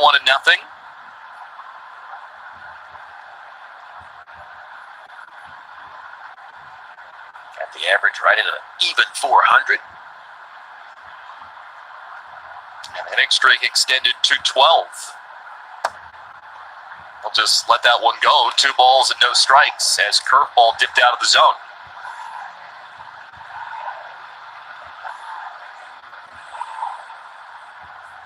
Ground outs, 4 flyouts, 10 punch outs.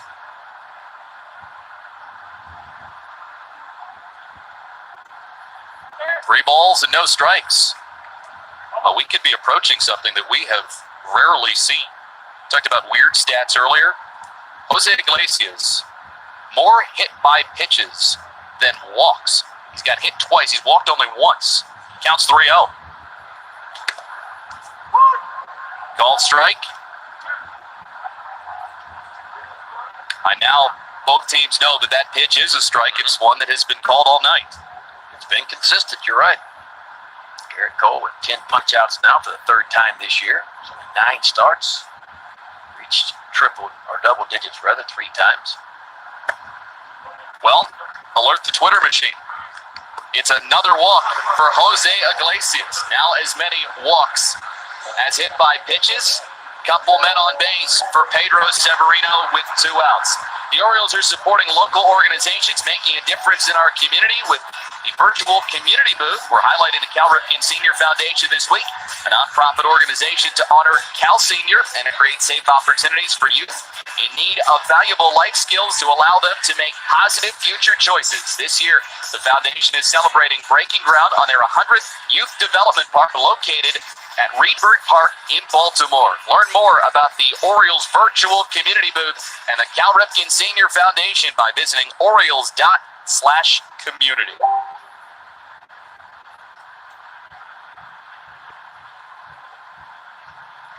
A couple men on base, 2 outs for Pedro Severino.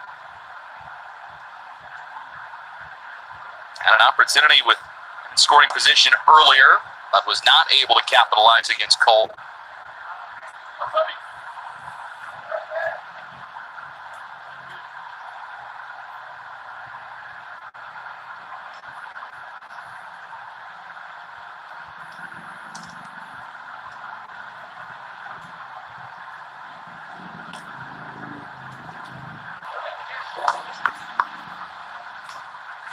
ball and 1 strike against Severino. Another interesting nugget on that home run by DJ Stewart. 21 runs Cole has allowed this year. 17 of those 21 runs via home run. That's how you beat him. He's going to give up a few home runs, and he has. Always around the strike zone, doesn't walk many.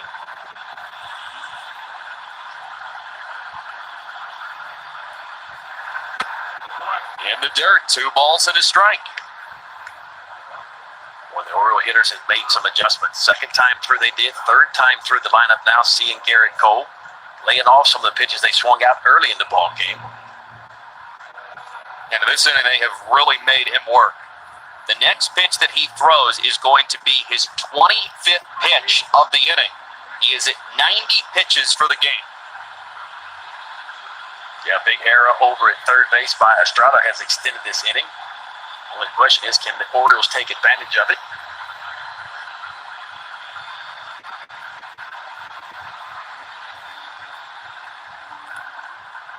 Here's the 2-1. 3 balls and a strike now against Severino. Mountcastle in the on-deck circle for the O's. This is when you're Pedro Severino, you want to be patiently aggressive, looking for one particular pitch in a certain quadrant. If you get it, get your swing off. Got to be sitting on a fastball.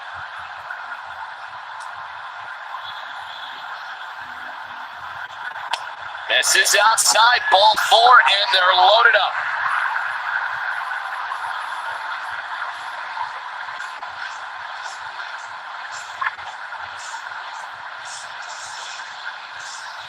Matt Blank to pitching, the home run by Stewart. From there, a ground out. Alberto reached on what should have been the second out, but a bad throw has been mentioned from Estrada. And Cisco struck out on a back foot slider before Iglesias earned a 5-pitch walk. Severino just earned a 5-pitch walk. And now Cole has got them loaded up. And Ryan Mountcastle, who had a home run last night, stepping to the plate. Yeah, watch him turn this fast.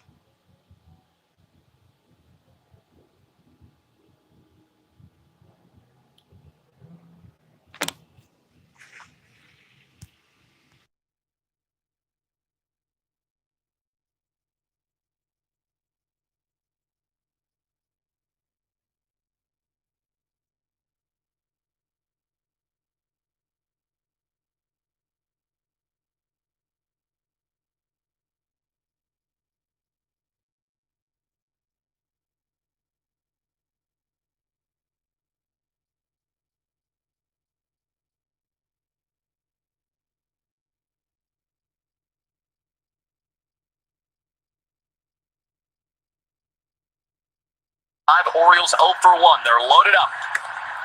Chase is a high fastball, 0-2. 98 from Garrett Cole. Tessa warming up in their bullpen.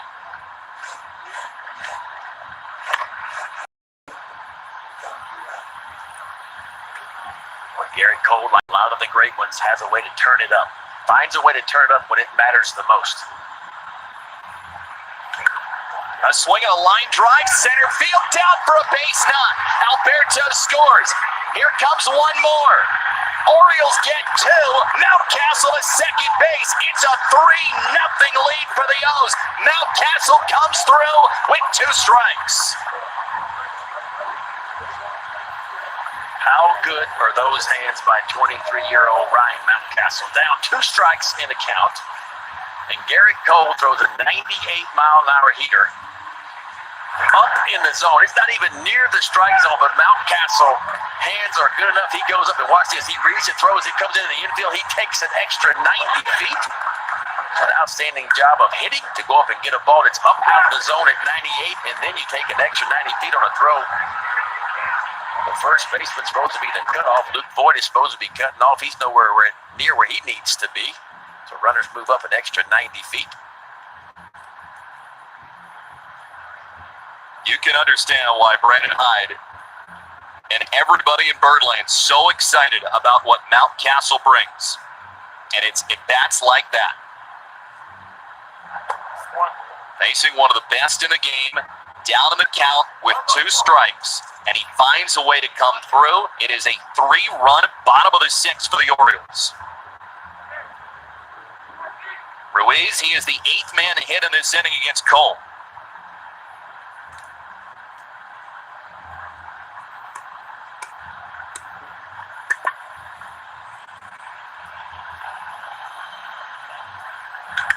There's a swing and a line drive, fair ball down the first base line. This brings home Severino. Mountcastle is coming in as well. I think we had the interference. And we've got fan interference.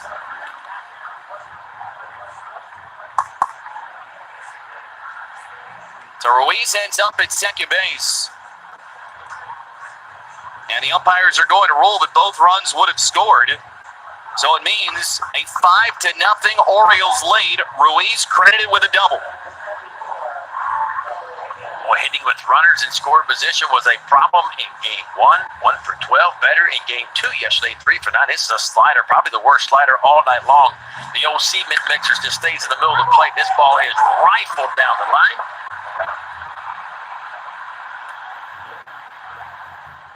Well, it's one of the hazards of the job when you're down there. Sometimes a ball gets hit that hard, and it's right at you. So the umpires stop everything for the interference that was called. Malaika completes the bat around. Said fan interference, really ball boy interference, but It was a good play. it was a great play. I mean, if you It can, was a hard shot. He got right in front of it, knocked it down. if you can feel a rocket shot hit by Ruiz like that, tip of the cap. Malaika fouls it away, 1-1.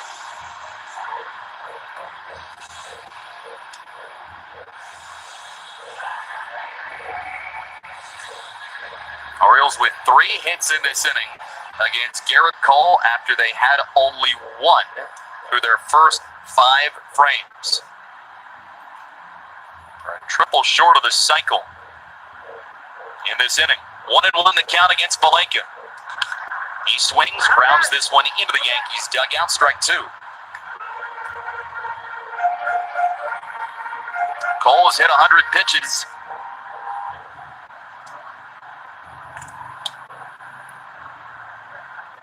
Jahure just joined the Yankees yesterday from the alternate site. He is the other one throwing.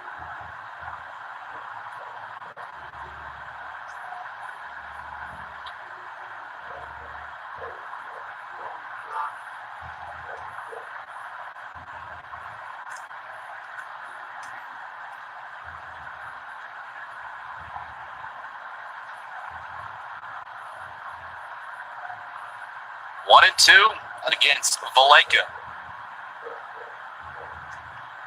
This is pitch number 35 of the inning from Cole. And there's a line drive. It is caught by Estrada. But still, a big inning for the Orioles, and it all got started. DJ Stewart sending this one over the wall in right field. First hit, making a homer off of Cole. 5-0 Oaks.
And there's some serious heat coming out of the Orioles bullpen these days, and a youth movement. In game one of the doubleheader yesterday, Brandon High got 5 2/3 scoreless out of his bullpen before they surrendered 2 runs in the 9th inning. And the names these days, Brandon Klein, Hunter Harvey, and Tanner Scott and Dylan Tate, among those impressive yesterday. The ages there, 26, 28, 25, and 26. As Brandon Hyde said, it's never about stuff with that group. Paul Fry said today, it's a lot of talent, it's a great opportunity here, and now the experience is going to come. And Jeff and Ben, Brandon Hyde needs 9 more outs from his bullpen tonight, protecting a 5-run lead. Yeah, and they're going to Dylan Tate right now, who came on in the last inning, was able to strand an inherited runner. Higashioka comes back up to the plate after the Orioles challenged, and on review, it was ruled that Clint Frazier, who had a good read on a pitch in the dirt, moved up, but he came off the bag and was tagged out.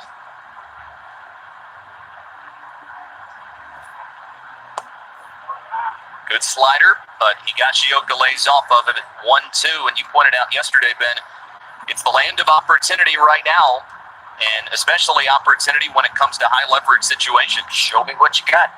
It is time.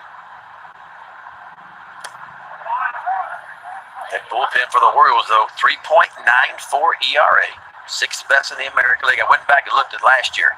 Last year, the Oriole bullpen had an ERA of 5.8. It was dead last in the American League, so almost 2 runs a game better so far this year for the bullpen versus last year. It's a group that has benefited from the tutelage of Doug Roquel and Darren Holmes as well. Those are 2 guys that really understand pitching, and the preparation, I think, as well, that the pitchers did leading into summer camp has really paid off. Good pitch. Higashioka down on strikes. Well, Dylan Tate's got that high-octane fastball, but he can do that sometimes, too. Throw you a changeup. It's so good, he'll use it against the right-handers and the left-handers. Watch this action. How about that? Down and in. So fastball 93 to 95, turns it over with an 83-mile-an-hour changeup for a swing and a miss. 1 ball and no strikes against Estrada. He made a critical error in the bottom half of the 6th inning. And that error led to a bunch of runs coming home. Of the 5 runs that scored for the Orioles in the bottom half of the 6th, only 1 was earned against Cole because of Estrada's throwing error. Strike 2 on a nasty slider at the knees. Big league hitters are too good, and when you give them extra opportunities on routine plays, they normally take advantage of it, and the Orioles did in that situation. 5 runs, only 1 earned. It was the Orioles yesterday that had a problem with the runs. The Orioles in the doubleheader yesterday, 6 of the 9 runs Baltimore allowed yesterday in the 2 games were unearned. 6 of the 9. Defense, something that the Orioles are working to clean up. It's last month of the season. Low and inside with a changeup, 3-2, and what yesterday was a bizarre day in a lot of senses, but especially in game 1 of the doubleheader. In game 1, we saw 15 position players used by the Orioles. Only 1 member of the Orioles starting lineup played the entire game. That was Renato Nunez, who went the whole way at first. We saw in the game 2 different pitchers come on and run.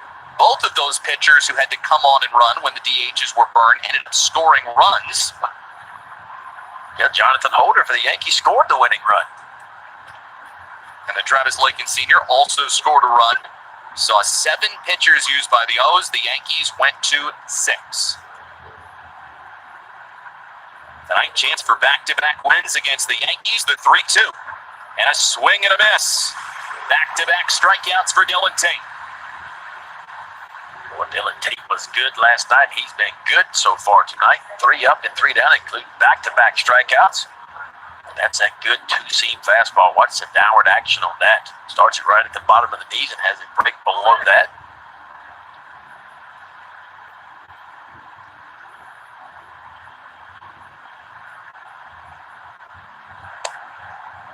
Strike is called and away. And that was the sinker, right, that he went to? That's what Dylan Tate throws the majority of the time. good hard sinker. Likes to stay down there. He will occasionally elevate and throw a four-seamer. It's the ball that may be a little bit more mile per hour, but not quite as much movement.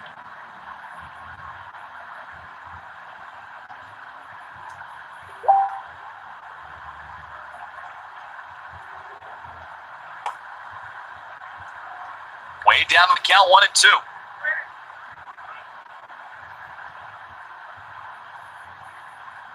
Twice has been retired. Tate will see if he can get him. Keegan Aikens started 5 1/3 of scoreless baseball. 1-2. Ouch. 95 miles an hour in the back, and it keeps the inning alive.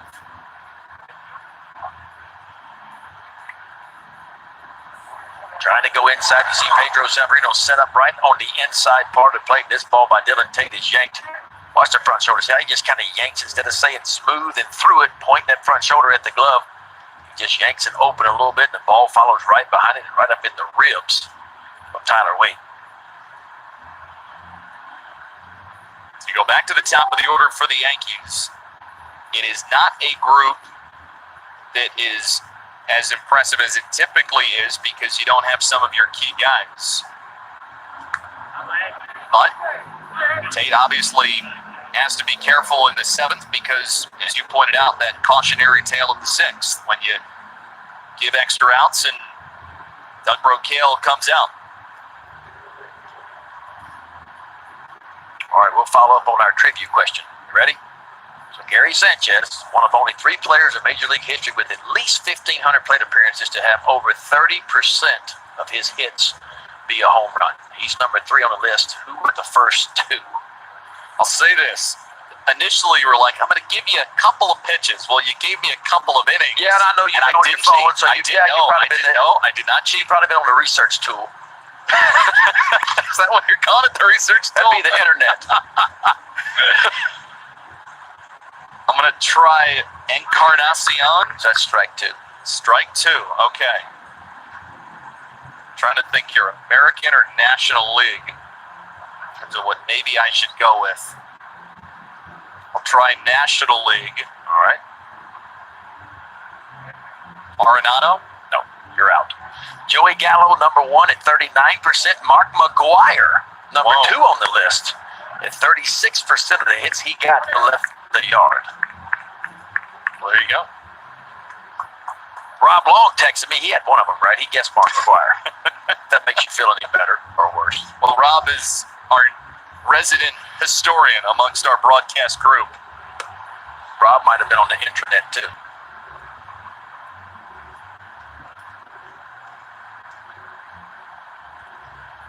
All right, special day. 21:31. We will have Cal on the broadcast to talk it over. Your former teammate, you were there with your video camera and everything. Can't wait to hear from Cal. There's also a really good article by Rockabaco talking about the streak a little bit and what it meant to him and how Cal was saying that, you know, I felt that it was more of a selfish move to not be in the lineup. Absolutely. I mean, Cal always made the point, what would me taking one day off do? He said, now, if you give me 2 weeks off or a week off, then my body would have a chance to recover. But one day off's not going to help. And if you think about it, what would one day do for him? Yeah, there are probably a lot of times, too, where figure that tough pitcher, long game night before. Paul Fry is going to come into the game as Dylan Tate. He retired the first 3 that he faced, but hit by pitch, and then a walk to Aaron Hicks. Couple men on base, 2 outs for Fry.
time an Orioles pitcher records his save, PNC will recognize a frontline healthcare worker from a University of Maryland Medical System hospital by donating a custom Orioles jersey and gift bag to that healthcare hero.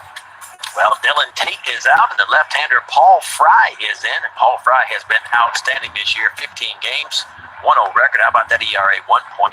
He's worked in 15 innings, 19 punch-outs, and only 4 walks. Opponents hit just 237 off the left-hander Paul Fry. He inherits a first and second 2-out situation.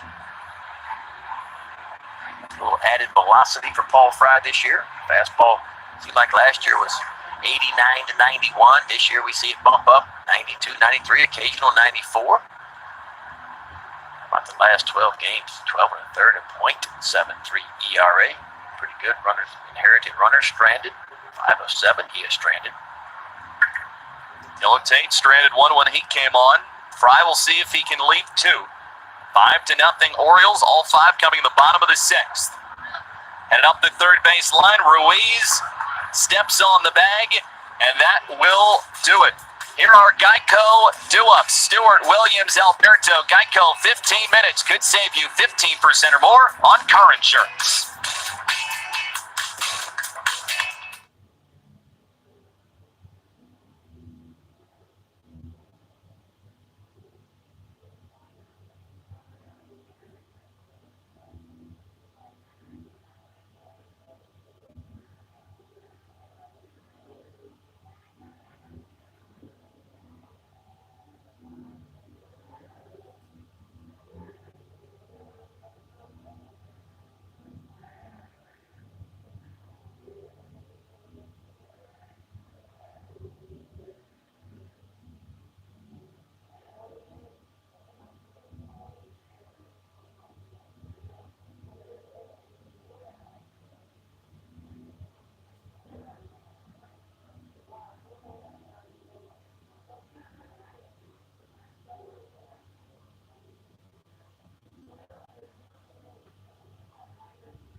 Night is over for Gary Cohen. Boy, he was outstanding early. Elevates that fastball. We saw him up to 100 miles an hour. Showed you the breaking ball, a curveball, a slider, a fastball as he gets past Vallejo.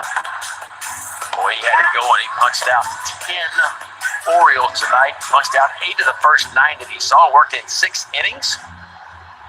Only allowed the 4 hits. Gave up 5 runs. Defense let him down. Only 1 of which was earned. Walked 2. Punched out 10. A very high percentage of strikes, 67, 101 pitches. And Zahure is in for the Yankees, only making his second appearance. 3 innings pitched, no hits, punched out 2 and walked 3. He was just called up from the alternate site prior to Game 1 of yesterday's doubleheader. Second stint with the Yankees and his big league debut not too long ago on the 31st. 3 scoreless innings.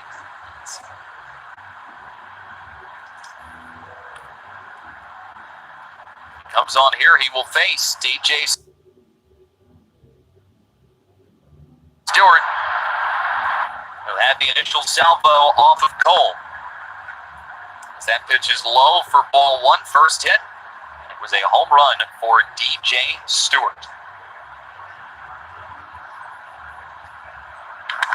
There he swings and belts one high in the air. You can forget about this one. Hello, Utah Street.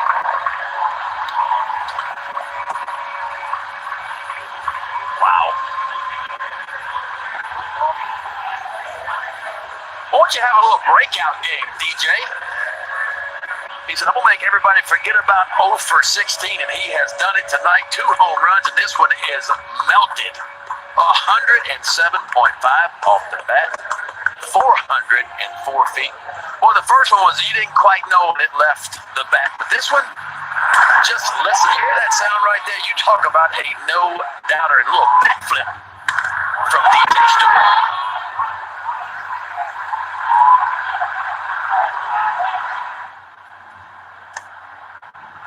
One ball and no strikes to Mason Williams. Looks like the Gates might have just held it out of Utah Street, but it was sure headed that way.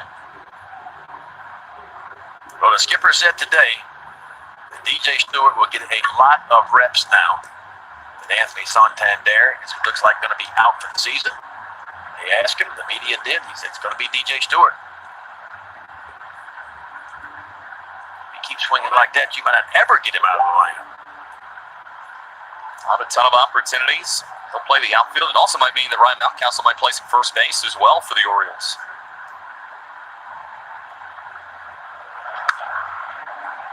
Williams pops this one up, and it's out of play.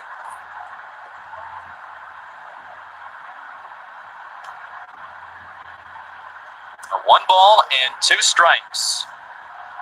Jahure, last year he split the season between Advanced A baseball and Double-A baseball. Led all minor leaguers in ERA, 2.14 ERA at 133 strikeouts in 24 games. There's the ball. Somebody found it. They had to go a long way to get it, but they got it. They have people who their jobs are specifically to collect the baseballs. They collect foul balls and they collect hit by pitches as well. They catalog everything, and some of them you can bid on by going to Orioles.com.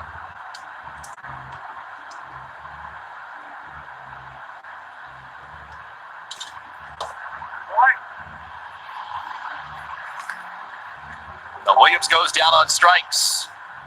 Off Jahure's good pitch. Ray takes a little bit off this one. It's a pretty good fastball. Watch him turn that changeup over. Really good action down and away from Mason Williams.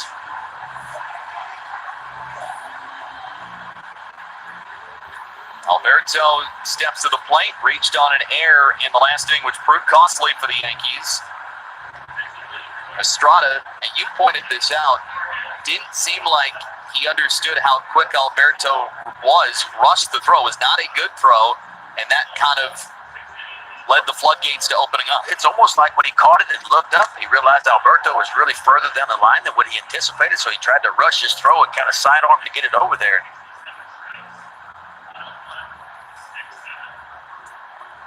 We saw Ryan Mountcastle last night beat out an infield hit again. I think the Yankees thought he didn't quite get down the line as good. There's a chopper, tough play for Jahure, picks it up, not in time. Infield single for Alberto. Now the Orioles have hit some balls over the fence tonight, but you know, at their core, they're a team that loves to pick up infield hits. Just pounded right into the ground again. It's just almost like a swinging bunt. Alberto, who gets out of the box quickly too. Estrada comes in, not Estrada rather. Jahure comes in and catches the ball and throws it over, but not nearly in time.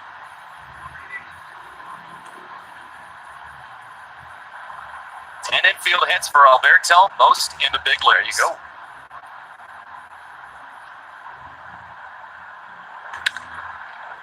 Fouled away by Cisco. One thing that we have not seen from the Orioles tonight, we have not seen any bunt base hits. We've seen a bunch of extra base hits, but Orioles came in today, 12 bunt base hits, most in the big leagues. Part of that is because Cedric Mullins is not in the lineup, and neither is Andrew Velazquez. Those are your two leaders when it comes to bunt base hits on the club.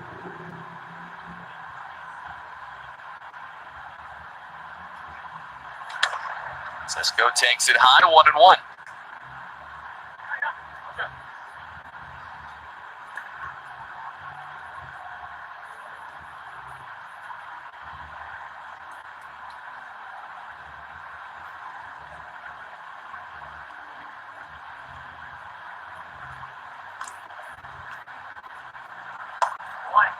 One and two against Cisco. 4 of the 6 Orioles hits in this game, extra base hits. Doubles from Iglesias and Ruiz, and then a couple of home runs by DJ Stewart.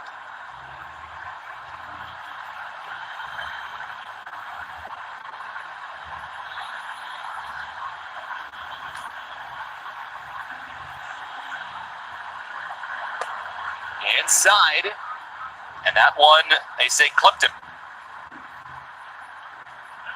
So Cisco gets hit with a 1-2 pitch, couple men on base for the Orioles, and one out. Introducing Quick Pick, MLB Rally's new predictive game that offers fans the opportunity to pick the outcomes and compete for cash prizes. Make your predictions count, play Quick Pick. No purchase necessary, 21 plus to compete. Restrictions apply. See official rules and enter at MLB.com/QuickPick.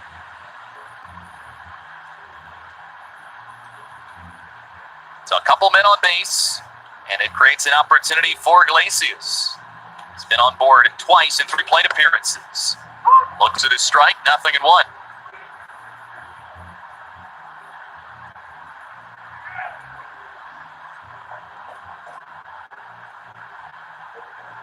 There's the difference right there. 2 for 4 runners in scoring position. See the Yankees 0 for 6.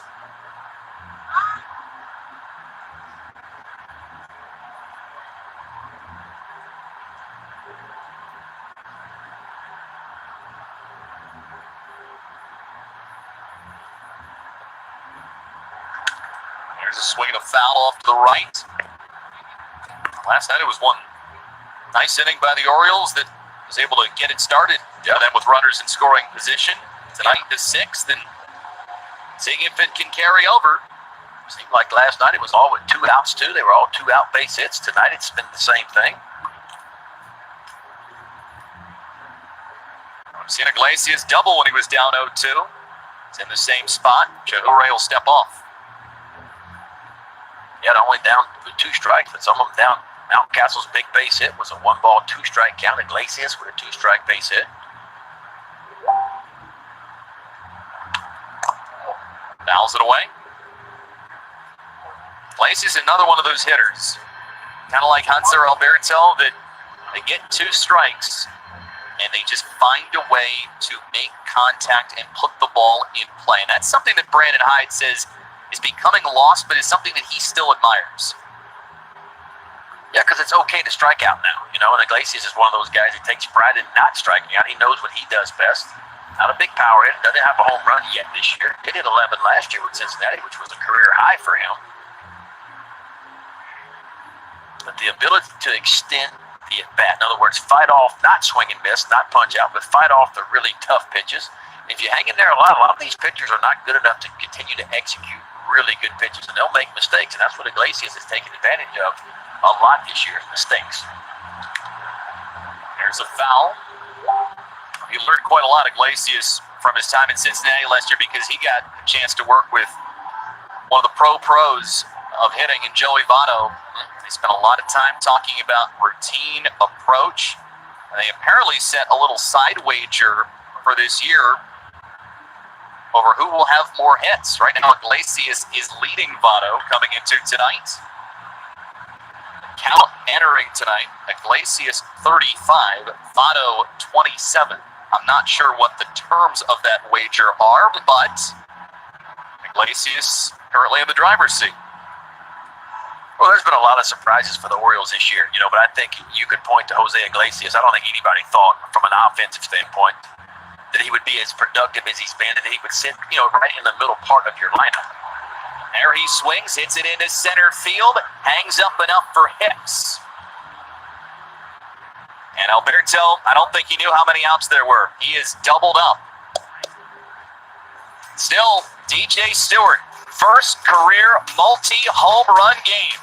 He sends this one way out of the ballpark over the 21-foot high wall. All Orioles tonight against the Yankees.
Join us tomorrow. Orioles and Yankees wrapping up this 4-game weekend series. Masahiro Tanaka on the mound for the Yankees. Orioles, seems like they might start Asher Wojciechowski tomorrow. Coverage on MASN begins at 12:30 with O's Extra presented by PNC Bank, followed by game coverage at 1 o'clock. We've got all the access you need right here on MASN. Couple of defensive changes for the Orioles. Andrew Velasquez has come into the game, and he is playing in center field. And then Mason Williams has shifted from center to right.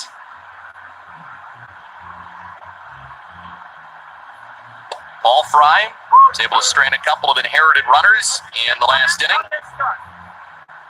That's a tough league, isn't it? DJ Stewart goes Yahtzee twice and taken out of the ball game. I think it also says a little bit about the confidence you started to build in Mountcastle and left. That's way inside, 1-1.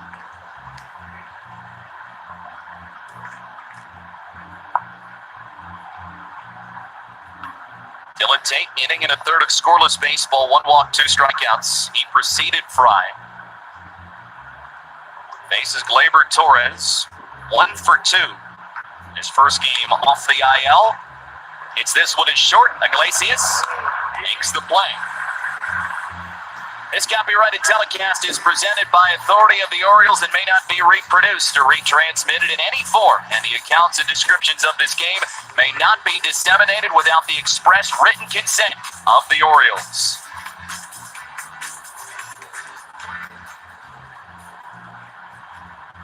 Jeff Arnold, Ben McDonald, and Brett Hollander with you on a Saturday night in Baltimore. Orioles a chance for back-to-back wins against the Yankees.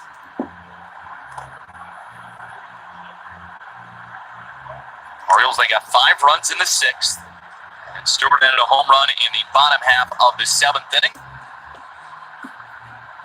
Orioles have moved within 3 of 500 if they can pick up the victory.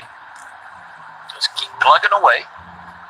Orioles have taken the Yankees out behind the woodshed so far tonight, with the Yankees ace Garrett Cole on the mound.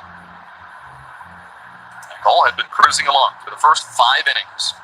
He had struck out 9 batters and allowed only 1 hit. Gives up 5 runs, and Ayers certainly helped out the Orioles as well. Yeah, you could tell in the first inning when he punched out the side, Dave was special stuff tonight. He faced 9 in the first 3 and punched out 8 of them. The Orioles really started to make some adjustments. They were aided by an error, but I really felt like the third time through the lineup, the stuff was the same for Garrett Cole. I felt like the Orioles started to lay off some up fastballs, up some breaking balls that they had offered at the first couple of innings. It really made Garrett Cole get his stuff into the strike zone, and that was the difference. 2-0 against Frazier. There he swings and powers one out to right field, down the line and gone. It's out into the flag court. Clint Frazier picks up his 5th home run, gets the Yankees on the board in the 8th.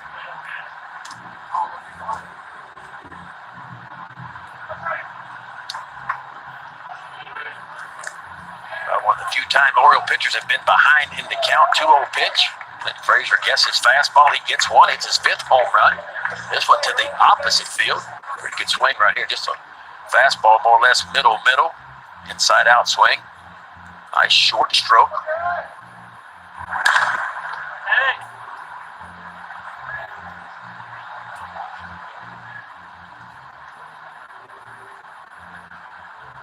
And one of the few runs that we've seen score against Paul Fry recently. Put together an excellent August. Now, he started the year and he'd experienced a little bit of bad luck, and then the calendar flipped and everything started to come together for Fry. We'll get more high leverage opportunities for the Orioles going forward. He's a lefty that can get lefties out, he can get righties out, and a lot of it is due to the really good slider that he throws. And it's amazing to think about Fry that this is not somebody that started pitching competitively until his last year at high school. Yeah, he had to make some adjustments. I mean, last year was not a great year for him, although he flashed some really good stuff, but he ended up with a 5.3 ERA last year. The year before, in 2018, he was really good, 3.3 ERA. But as you mentioned, it was the slider that was so good in 18. It's been that good again this year. Last year in 2019, it just seemed like he couldn't consistently land that slider when he wanted to. He's ahead of Sanchez, who's been in these kinds of spots all night. Just gets a piece of it. Able to fight off a slider. Good pitching from the Orioles in this game. Keegan Aiken made the start. 5 1/3 of scoreless baseball. 3 hits, 8 strikeouts for Aiken in his second major league start. You have to be pretty encouraged what you've seen from Aiken and Jorge Lopez over the last 2 games. And I'll be honest, when I saw Keegan Aiken the first time, his first major league appearance, when he gave up 3 or 4 runs, I thought he was all right, but I wasn't really impressed. Like, I don't know if this guy belongs in the American League East rotation. I think he's a big leaguer, but I don't know if he can be a rotational guy, just judging him off of one appearance. But he turned the corner for me. I mean, the fastball velocity ticked up against the Blue Jays in his first start. I thought he was more aggressive, and he really went after guys. And he did the same thing tonight, and he's the key to this ball game so far. He saw how Garrett Cole was pitching. That Garrett punches out 8 of the first 9, but yet Keegan right there matching him with zeros and gave this Oriole offense a chance.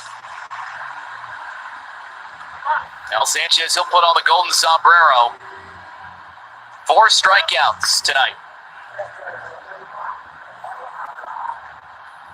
A little extra fastball at 93 and gets it right by Sanchez. It just doesn't seem like he has any kind of approach right now. I mean, he has struck out a ton, and Yeah, he's just in a cloud. He's in a funk right now. You see hitters go through that. He's still swinging really hard, but you're right. It's almost like he's caught in between pitches. It's almost like he's behind the fastball like he was there, and if they do throw him something off speed, he's way out in front of that. So it's kind of in no man's land for a hitter, a place you do not want to be.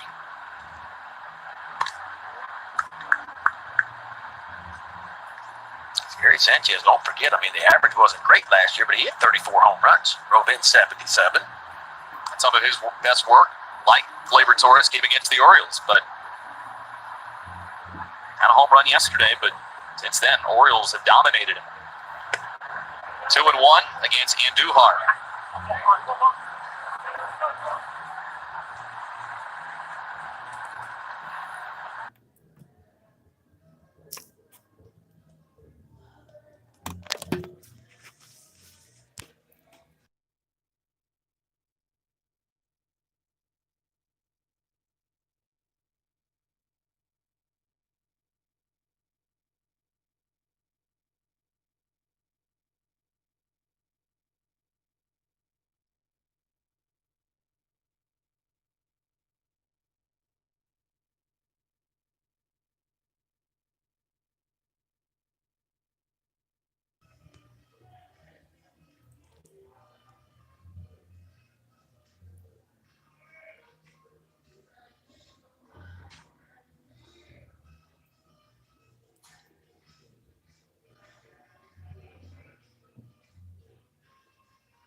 Big nights for Keegan Aiken and DJ Stewart. 5 1/3 of scoreless baseball for Aiken. DJ Stewart, his first multi-home run game in the big leagues.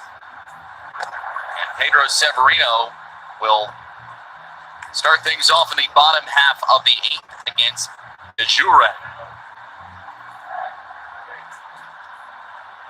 Severino has walked and scored and has also struck out. 1 ball and 1 strike. Jure is in his 2nd inning of work after Garrett Cole went the first 6. 5 runs, but only 1 earned. He struck out 10 through 101 pitches. For his jersey number 89. That's over for a strike on the outside corner. And what we are being told is that he is the first player in Major League history to wear the number 89 in a game. Really?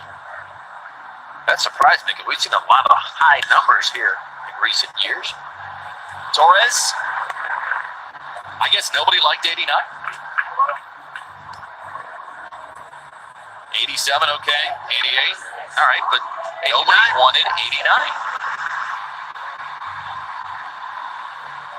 Typically, if you're new, no, you get kind of what's at the very bottom of the bin. Just whatever they throw you. But you know what? Sometimes guys keep high numbers, and it's their reminder that you've got to keep working every day to stay in the big leagues. It's upstairs to Mountcastle for ball 1. Alan Mills was one of those. I think he wore 75 his entire career. For a lot of years, he wore 75. You're right. He said it reminded him. It's true. There's a new crop of young players coming into every organization every year. And not as many this year. Of course, only had a 5-round draft this year as opposed to 40-something rounds you typically have. They're saying it's going to be probably around 20 rounds next year. Well, when you think of crop of talent, Ryan Mountcastle is one of the first ones that comes to mind. The Orioles, there's a list published the other day, MLB Pipeline, the Orioles moving their farm system up, number 8 right now. 6 players to be named later that are not factored into that. So you think it may go up from there. It's sharply, but right at Torres. 2 balls hit to him and 2 outs in the bottom half of the 8th. The Orioles making a couple of good pickups. They traded away some players, but their farm system has grown. They had a really good draft by most people's accounts. You saw Heston Kjerstad. We were talking about him while we were in quarantine as the Orioles were preparing to draft, and I think you were the first one that was on that. You said, don't sleep on Heston Kjerstad, and he comes to the Orioles with a number 2 pick. I always liked Heston Kjerstad because I saw him for 2.5 years at the University of Arkansas. And when he stepped on campus as a freshman, he made a difference right away. Hit 15 home runs. I thought he was the best left-handed bat in the college game. So I wasn't totally shocked. I mean, Austin Martin was a lot of rumor. Heston Kjerstad, that's going to be a big leaguer, and he's a big leagues outfielder guy that can play right field. He's got a good arm. You can stick him there, and he's going to hit that flag court a few times in his time with the Orioles. He can swing it from the left side. Jordan Westberg, I saw him at Mississippi State too, and I think Jordan Westberg, for me, out of the guys, the 6 that the Orioles put in the system from the draft this year, is the biggest sleeper of the bunch. Because no matter who you talk to in the SEC and watching him play, when you talk about tools and a guy that can do it all, I mean, 6'3", 205 pounds, very athletic, can run, can throw it. When he barrels a ball up, it really jumps off the bat. Now, he's a swing and miss guy right now, but they think that they can really work on the approach at the plate. He's a left side infield guy. They said he's either a shortstop, and I think he can stick it short, or even third base, worst case scenario. He's a big athletic guy.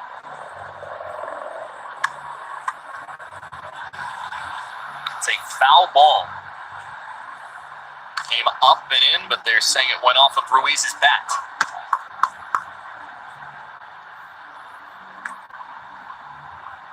Right around the handle. Almost like a cut fastball, just kept boring right on the inside to Rio.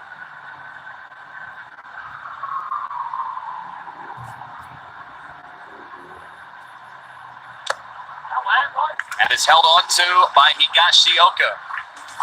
Scoreless bottom of the 8th for Jure, but 6-1 Orioles to the 9th.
Orioles Baseball on Maston is brought to you by Southwest Airlines. Big heart and low fares. Book now at southwest.com.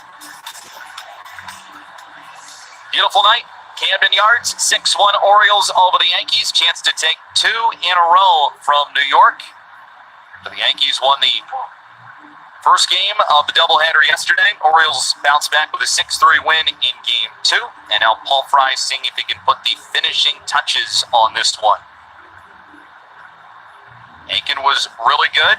Dylan Tate followed with scoreless baseball. Now Paul Fry tries to finish things off as he misses inside with a first pitch slider to Kyle Higashioka. For the Orioles would move them to 18-21 on the season, give them a chance for a series win against the Yankees tomorrow. It's sharply but foul. It's got a pretty good ring to it. Series win against the Yankees. Orioles trying to start a streak of their own if they can finish this one off.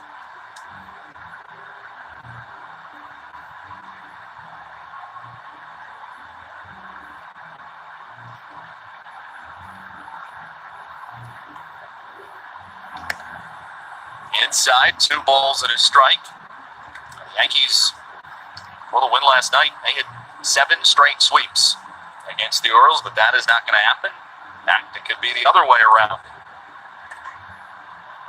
Orioles a big 6th inning where they scored 5 times, 1 in the 7th. Yankees lone run off the Frazier homer in the last inning. Into the shift, past Alberto. Seeing eye single for Higashioka, his 2nd hit of the night.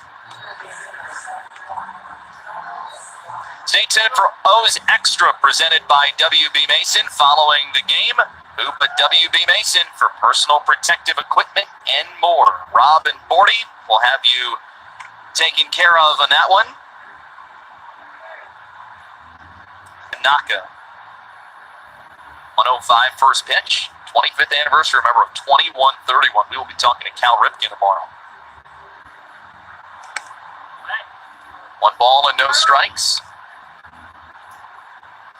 So make sure you join us for that. It ought to be a fun way to close out this series. And then the Orioles will go into an off day on Monday before they head up to New York. We'll start a series against the Mets, and then we'll go to the Bronx. This is hit sharply into center field. Higashioka station to station. 2 hits off of Fry. Yeah, the Yankees with no quit in them, trying to battle back. That's 2 balls. Barreled up pretty good, and all of a sudden the Oriole bullpen would get up and move around a little bit. I think Brandon Hyde was hoping Paul Fry could finish this thing off. And DJ LeMahieu is going to come on and pinch hit.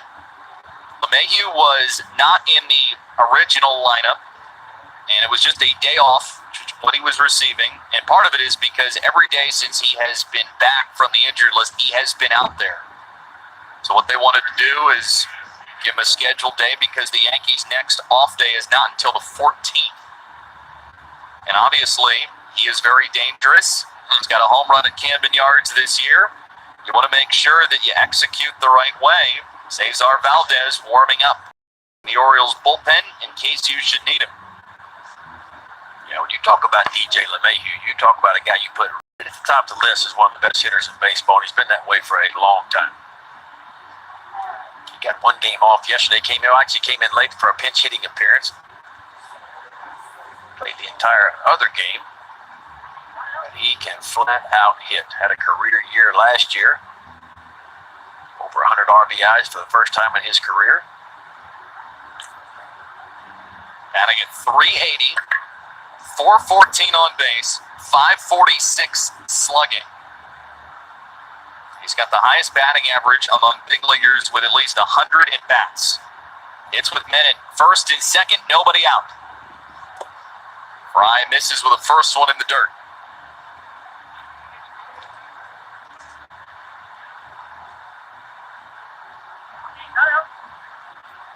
Yankees do not have a hit tonight with men in scoring position. 0 for 6 there. They've got 6 hits, 1 run. They've committed 1 error, left 8 men on base.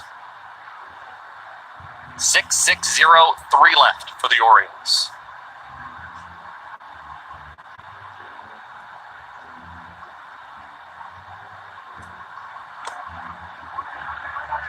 That one is blocked.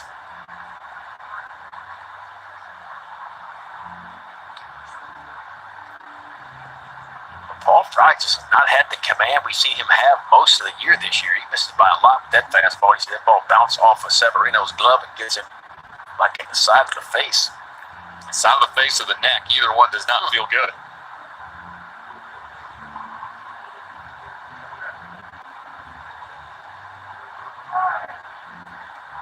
12 balls, 13 strikes. Mayhew pulls off a fastball, 2-1.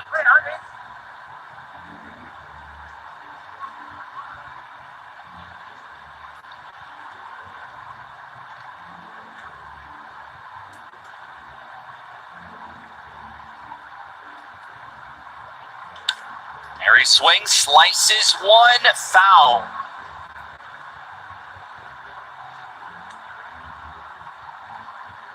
That's DJ LeMahieu right there. He will use the opposite field as many times as anyone will. Just one of those swings. You talked about the home run he hit here when he came into town. It was opposite field on the flag court to lead off a ball game. And this ball, I'm talking about as close as it gets. Good call by C.B. Buckner, first base umpire. 2-2, nobody out. And he got him on a slider, down and in. Big strikeout of Paul Fry against one of the toughest in the American League. That's Paul Fry, and that's what makes him special. This is the difference maker, that slider. Really good pitch, starts it in the zone. By the time it travels that 60 feet 6 inches, it's just at the bottom, and DJ LeMahieu can't get a piece of it. Big first out.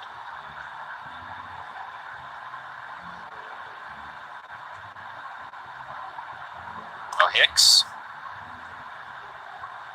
hitting from the right side now against Fry. Said not as much power for Hicks from the right as the left. And the right-handed swing has not been as good just because he's dealing with the Tommy John that he had earlier, so he's more comfortable swinging from the left than he is from the right.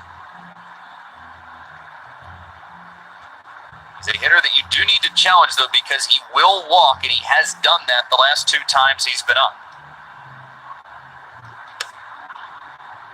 1-1.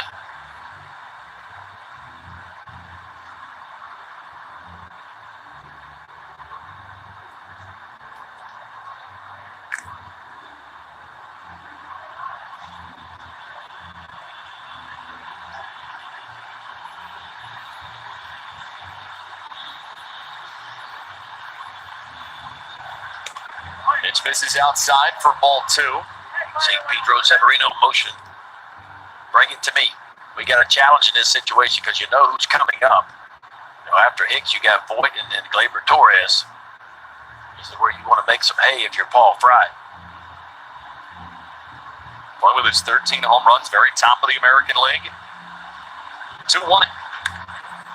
Out towards center field. Velasquez makes the catch on the track. And Higashioka does not tag.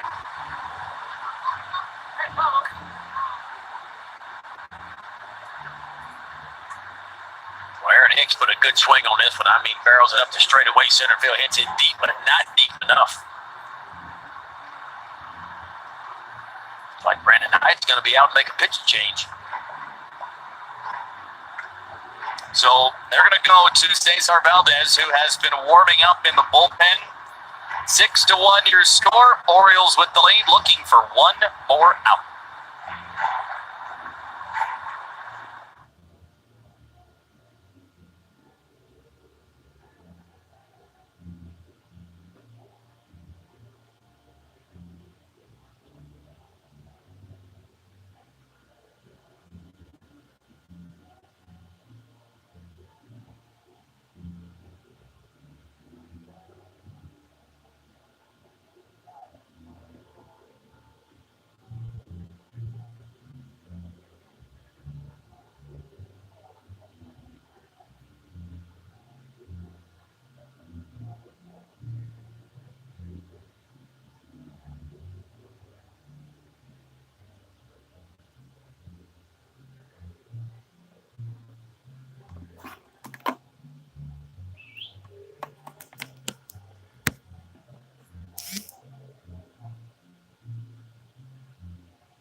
picked up his first big league save last night, 1-0 record.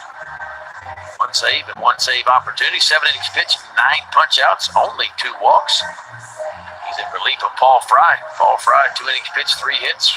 Gave up the 1 home run, didn't walk a batter, punched out 2. That's his runners out at first and second. Valdez, the opponent's hitting just 160. Never seen Valdez pitch before. You're in for a treat. It is changeup after changeup after changeup. Like most of the pitches he threw last night were changeups. 82% Changeup usage. And to go back to last night, 33 pitches, 28 changeups that averaged 77 miles an hour. Luke Voigt hits with 2 on and 2 out. Scooped up by Iglesias, the flip to Alberto, in time, ball game over. Orioles win it by a 6-1 score. They score 5 in the bottom of the 6th. They had 1 for good measure in the 7th.